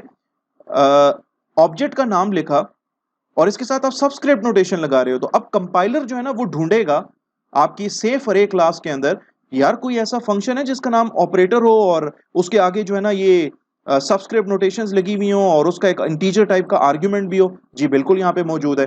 ये जो इंटीजर n है ये बेसिकली आपकी j की वैल्यू है जो कि इसके अंदर हमने पुट की है ना इस सबस्क्रिप्ट नोटेशन के अंदर। j की वैल्यू शुरू में 0 होगी, फिर 1 होगी, 2 3 4 5 6 7 8 एंड 9। तो जब j की वैल्यू 0 होगी तो आपका ये फंक्शन चलेगा, ये वाला फंक्शन, ये फंक्शन चलेगा, n में आएगा 0, यहाँ पे चेक होगा कि n की वैल्यू कहीं 0 से कम तो नहीं है, नहीं जी n की वैल्यू तो 0 है, ठीक है, कोई इशू नहीं है, इफ कंडीशन आपकी फॉल्स हो गई। इसके बाद यहाँ पे लिखा है यार रिटर्न करो आपकी जो क्लास के अंदर जो अरे है, आपकी क्लास के अंदर जो अरे है उसका जो nth इंडेक्स है यानी कि 0th इंडेक्स है उसका रेफरेंस यहाँ पे रिटर्न कर दो, इस जगह पे इक्वल टू के साइन के इक्वल टू साइन के लेफ्ट हैंड साइड पे यहाँ पे रेफरेंस रिटर्न हो जाएगा, आपकी SA1 ऑब्जेक्ट की अरे ARR, उसका रेफरेंस, उसके इंडेक्स नंबर 0 का रेफरेंस यहाँ पे रिटर्न हो जाएगा, और उसके 0th इंडेक्स पे j इंटू 10 स्टोर हो जाएगा। j में 0 है, 10 मल्टीप्लाई कर लें तो रिजल्ट 0 आएगा। इसी तरीके से आपकी j की वैल्यू जब 1 होगी तो यहाँ पे दोबारा से आप ये जो है इस ऑब्जेक्ट के साथ ये जो सबस्क्रिप्ट नोटेशन हमने लगाई है इसमें j की वैल्यू हम पास कर रहे हैं एज एन आर्ग्यूमेंट, तो j की वैल्यू 1 होगी तो कंपाइलर ढूंढेगा यार कि इस SA1 ऑब्जेक्ट जो कि सेफ अरे क्लास का है, इसके अंदर ढूंढेगा ऐसा फंक्शन जिसका नाम ऑपरेटर हो, और उस वो ऑपरेटर जो है बेसिकली सबस्क्रिप्ट नोटेशन को ओवरलोड कर रहा हो, और उसका एक इंटीजर टाइप का आर्ग्यूमेंट भी हो। अब j की वैल्यू 1 है, यहाँ पे वेरिएबल n में 1 आएगा, और इफ कंडीशन आपकी फॉल्स होगी और रिटर्न कर दिया जाएगा आपकी ये जो ऑब्जेक्ट है SA1 ऑब्जेक्ट की जो अरे है ARR, उसका nth इंडेक्स यानी कि उसका इंडेक्स नंबर 1 यहाँ पे आके रिटर्न हो जाएगा, उसका उसका रेफरेंस यहाँ पे आके रिटर्न हो जाएगा, ठीक है। और j की वैल्यू 1 है, 1 इंटू 10 इज 10, तो 10 यहाँ पे उस पर्टिकुलर लोकेशन पे जो कि ARR आपकी जो अरे है उसका जो इंडेक्स नंबर 1 है, उस लोकेशन का रेफरेंस चूंकि यहाँ पे आके रिटर्न हुआ है इस जगह पे, तो रेफरेंस बेसिकली क्या होता है, आपकी इस अरे का इंडेक्स नंबर जो 1 है उसका दूसरा नाम है, उसका निक नेम है, तो उसके अंदर ये आपकी 10 वैल्यू स्टोर हो जाएगी। और फिर इसी तरीके से आपके फॉर लूप चलता जाएगा, j की वैल्यू 2 होगी, 3 4 5 6 7 8 9, तो हर लोकेशन के ऊपर j की वैल्यू का 10 यानी कि j का 10 का मल्टीपल जो है वो इसके अंदर स्टोर करता जाएगा, तो आपकी अरे जो है वो पॉपुलेट हो जाएगी। एंड देन आफ्टर दैट दूसरा फॉर लूप जो है वो क्या कर रहा है कि वो इसी SA1 ऑब्जेक्ट का हमने नाम लिखा, इस सबस्क्रिप्ट नोटेशन लगाई, इसमें j, तो ये भी बेसिकली क्या करेगा, ये आपका ये जो ऑपरेटर नाम का ये जो फंक्शन है इसको कॉल करेगा, और j की वैल्यू इसको वेरिएबल n में एज एन आर्ग्यूमेंट पास कर देगा, और रिटर्न करेगा आपकी SA1 ऑब्जेक्ट के अंदर जो अरे है उसका जो nth एलिमेंट है। अब n में अगर 0 आया है ना, तो आपकी अरे का जो 0th लोकेशन है ना उसका रेफरेंस यहाँ पे रिटर्न कर देगा, और 0th लोकेशन का रेफरेंस अगर आ रहा हो इक्वल टू असाइनमेंट ऑपरेटर के राइट हैंड साइड पे, तो बेसिकली आपकी जो अरे है, अरे का जो n में 0 है अगर, तो अरे की 0th इंडेक्स पे पड़ी हुई जो वैल्यू होगी ना, वो वैल्यू यहाँ पे एक्सेसिबल होगी, और वो वैल्यू टेम्प वेरिएबल में जाके स्टोर होगी जो कि 0 है एक्चुअली, आपके 0th इंडेक्स पे वैल्यू आपके 0th इंडेक्स पे वैल्यू 0 स्टोर हुई हुई है, और उसके बाद ये टेम्प वेरिएबल की वैल्यू जो है वो आपको यहाँ पे शो हो जाएगी। इस तरीके से फॉर लूप दोबारा चलेगा, j की वैल्यू 1 होगी, j की वैल्यू 2 होगी, j की वैल्यू 3 होगी, और हर लोकेशन का, हर अरे की हर लोकेशन का रेफरेंस यहाँ पे आके रिटर्न होगा, और वो रेफरेंस स्टैम्प वेरिएबल में आके जो है वो रेफरेंस जो है वो क्या करेगा, उसकी वैल्यू को इस स्टैम्प वेरिएबल में आके डाल देगा, और टेम्प वेरिएबल की वैल्यू जो है वो आपको डिस्प्ले कराता जाएगा। इस तरीके से ये SA1 ऑब्जेक्ट बनेगा, तो इसके अंदर ये ARR नाम की अरे भी बनेगी, और आपका ये जो पहला फॉर लूप है ये क्या करेगा, ये इसमें 0 10 20 30 40 50 60 70 80 90 वैल्यू इसमें स्टोर कर देगा, ठीक है। और इस तरीके से अगर j की वैल्यू अगर 0 होगी तो reference of SA1 object dot उसका अरे का 0th इंडेक्स का रेफरेंस रिटर्न होगा यहाँ पे इस जगह पे, और उसके अंदर j इंटू 10, अगर j 0 है तो इसमें 0 स्टोर हो जाएगा, j अगर 1 है तो इसमें 1, इसमें 10 स्टोर हो जाएगा, j अगर 2 है तो इसमें 20 स्टोर हो जाएगा, एंड सो ऑन। अगर लूप अगर दोबारा चलता है, आपका पहला वाला लूप दोबारा चलता है, j की वैल्यू अगर 1 होती है तो रेफरेंस ऑफ SA1 ऑब्जेक्ट उसका अरे, उसके अंदर जो अरे है उसका इंडेक्स नंबर जो 1 है उसके अंदर j इंटू 10 यानी कि 10 उसके अंदर स्टोर होगा। इस तरीके से 20 30 40 50 60 70 80 90 एंड सो ऑन। ओके जी, तो ये प्रोग्राम भी मैंने बनाया हुआ है, इस प्रोग्राम को मैं आपको दिखा देता हूँ। ये सिंगल एक्सेस फंक्शन का प्रोग्राम था, और ये है ओवरलोडिंग द सबस्क्रिप्ट नोटेशन, उसका प्रोग्राम है। प्रोग्राम बिल्कुल वही है जो कि हमने इसके अंदर लिखा है, और बस इसमें जस्ट एक ही चेंज करनी है कि n is greater than limit -1, ठीक है। और बाकी प्रोग्राम वही है। ये जो पहला जो फॉर लूप है इसका तो कोई विजुअल आउटपुट नहीं होगा, बल्कि ये क्या करेगा कि आपकी इस SA1 ऑब्जेक्ट के अंदर जो ये जो अरे है ARR, इसके अंदर पहले 0 फिर 10 20 30 40 50 60 70 80 90 इसमें पुट करेगा, और उन वैल्यूज को गेट करने के लिए आपने ये वाला फॉर लूप लगाया है, और उन वैल्यूज को ये आपका फॉर लूप जो है वो प्रिंट कर देगा, ठीक है। मैं इसको बिल्ड कर लेता हूँ क्योंकि इसमें एक चेंज हुई है, इसको मैं रन करता हूँ, ठीक है। तो इस तरीके से आपको ये इसका आउटपुट दिखा रहा है ये वाला प्रोग्राम, और हमने सक्सेसफुली सबस्क्रिप्ट नोटेशन को क्या कर लिया है, ओवरलोड किया है। ठीक है, आखिरी चंद एक स्लाइड्स हैं उनको देख लेते हैं। कुछ ओवरलोडिंग के बारे में कुछ रिस्ट्रिक्शंस हैं कि you can not overload the operators as they apply to built in data type, यानी कि बिल्ट इन डेटा टाइप के ऊपर ऑपरेटर्स जो ऑपरेशंस परफॉर्म कर रहे होते हैं ना, वो आप चेंज नहीं कर सकते। मींस के प्लस का ऑपरेटर जो है वो दो इंटीजर्स को ऐड ही करेगा। आप ये नहीं कर सकते कि प्लस को आप कहें कि जी वो दो इंटीजर्स को ना आपस में मल्टीप्लाई करना शुरू कर दें। No, you can't do that. ठीक है, example y is equal to 5, x is equal to y plus 5, overloading the plus operator so that x becomes 15 is illegal. क्या आप प्लस को ऐसे ओवरलोड करें कि x की वैल्यू जो है ना वो 15 हो जाए, हालांकि y प्लस 5 हो रहा है, y की वैल्यू 5 है, तो 5 प्लस 5 यहाँ पे 10 इसमें स्टोर होगा ना, इसमें 15 तो नहीं स्टोर आप करवा सकते हो। ठीक है, तो ऐसी यानी कि इस तरह की कोई आप काम नहीं कर सकते कि प्लस ऑपरेटर की फंक्शनैलिटी आप चेंज कर दो। भाई यहाँ पे प्लस प्लस का ऑपरेटर क्या करेगा, y की वैल्यू के साथ 5 को ऐड करेगा ना, तो y में अगर 5 है तो y प्लस 5 का रिजल्ट 10 आएगा, तो x में 10 स्टोर होगा। तो overloading the plus operator so that the x becomes 15 is illegal, ये आप नहीं कर सकते। उसके जो बेसिक जो ऑपरेशन है ना प्रिमिटिव डेटा टाइप्स के ऊपर, वो आप नहीं छेड़ सकते। It must respect the original functional template of the operators. You cannot convert a unary operator to a binary operator. ये नहीं हो सकता कि आप एक यूनरी ऑपरेटर को बाइनरी ऑपरेटर बना दें। यूनरी ऑपरेटर्स वो ऑपरेटर्स होते हैं जो कि जिनके साथ सिर्फ एक ऑपरेंड होता है, जैसे कि आपके इंक्रीमेंट ऑपरेटर है, डिक्रीमेंट ऑपरेटर है। ठीक है, तो ये आप नहीं कर सकते कि आप यूनरी को बाइनरी बना दें या बाइनरी ऑपरेटर को यूनरी ऑपरेटर बना दें। ठीक है, you can not change the operators precedence, यानी कि हर ऑपरेटर की ना अपनी एक प्रायोरिटी होती है। ठीक है, जैसे मल्टीप्लाई है, जैसे डिवाइड है, उनकी प्रायोरिटी ज्यादा होती हैं, प्लस माइनस की प्रायोरिटी जो है वो कम होती है। तो आप ये नहीं कर सकते कि आप प्लस की प्रायोरिटी को बढ़ा दें, यू कांट डू दैट। ठीक है, तो ये प्रेसिडेंस की बात हो रही है। ठीक है, you can not make the plus operator higher precedence than the asterisk operator. Asterisk operator की प्रेसिडेंस हमेशा पहले भी ज्यादा थी, अब भी ज्यादा और हमेशा ज्यादा रहेगी प्लस से। Not all the operators can be overloaded, सारे ऑपरेटर्स ओवरलोड नहीं कर सकते हो आप। The following operators can not be overloaded, member access और डॉट ऑपरेटर। ठीक है, इसको आप ओवरलोड नहीं कर सकते। स्कोप रेजोल्यूशन ऑपरेटर को ओवरलोड नहीं कर सकते। ये कंडीशनल ऑपरेटर है, ये हमने डिस्कस किया था लास्ट क्लास के अंदर। ठीक है, जब हम ओवरलोड कर रहे थे लेस देन के साइन को, ठीक है, वहां पे हमने देखा था। क्वेश्चन मार्क कोलन, ये आपका ऑपरेटर है, ये कहलाता है कंडीशनल ऑपरेटर, इसको नहीं कर सकते। और आपका जो एरो ऑपरेटर है, यानी कि पॉइंटर के थ्रू जब आप किसी क्लास के मेंबर फंक्शंस को जब आप एक्सेस करते हो, तो उसके लिए आप ये एरो ऑपरेटर यूज करते हो। You can not overload these 4 operators. ठीक है, और you can not even create new operators, आप नए ऑपरेटर्स नहीं बना सकते। लाइक आप कहें कि जी मैं एक नया ऑपरेटर बना रहा हूँ स्टेरिक एंड, जो कि कोई ऑपरेशन परफॉर्म कर रहा है। ठीक है, तो ये इस तरीके से ना आप नए ऑपरेटर्स नहीं बना सकते। Only existing operators can be overloaded, जो एग्जिस्टिंग ऑपरेटर्स हैं उनको आप ओवरलोड कर सकते हो, सिवाय इन 4 के: dot operator, scope resolution operator, conditional operator and the arrow operator. ठीक है, इनफ फॉर टुडे, आज के लिए इतना काफी है।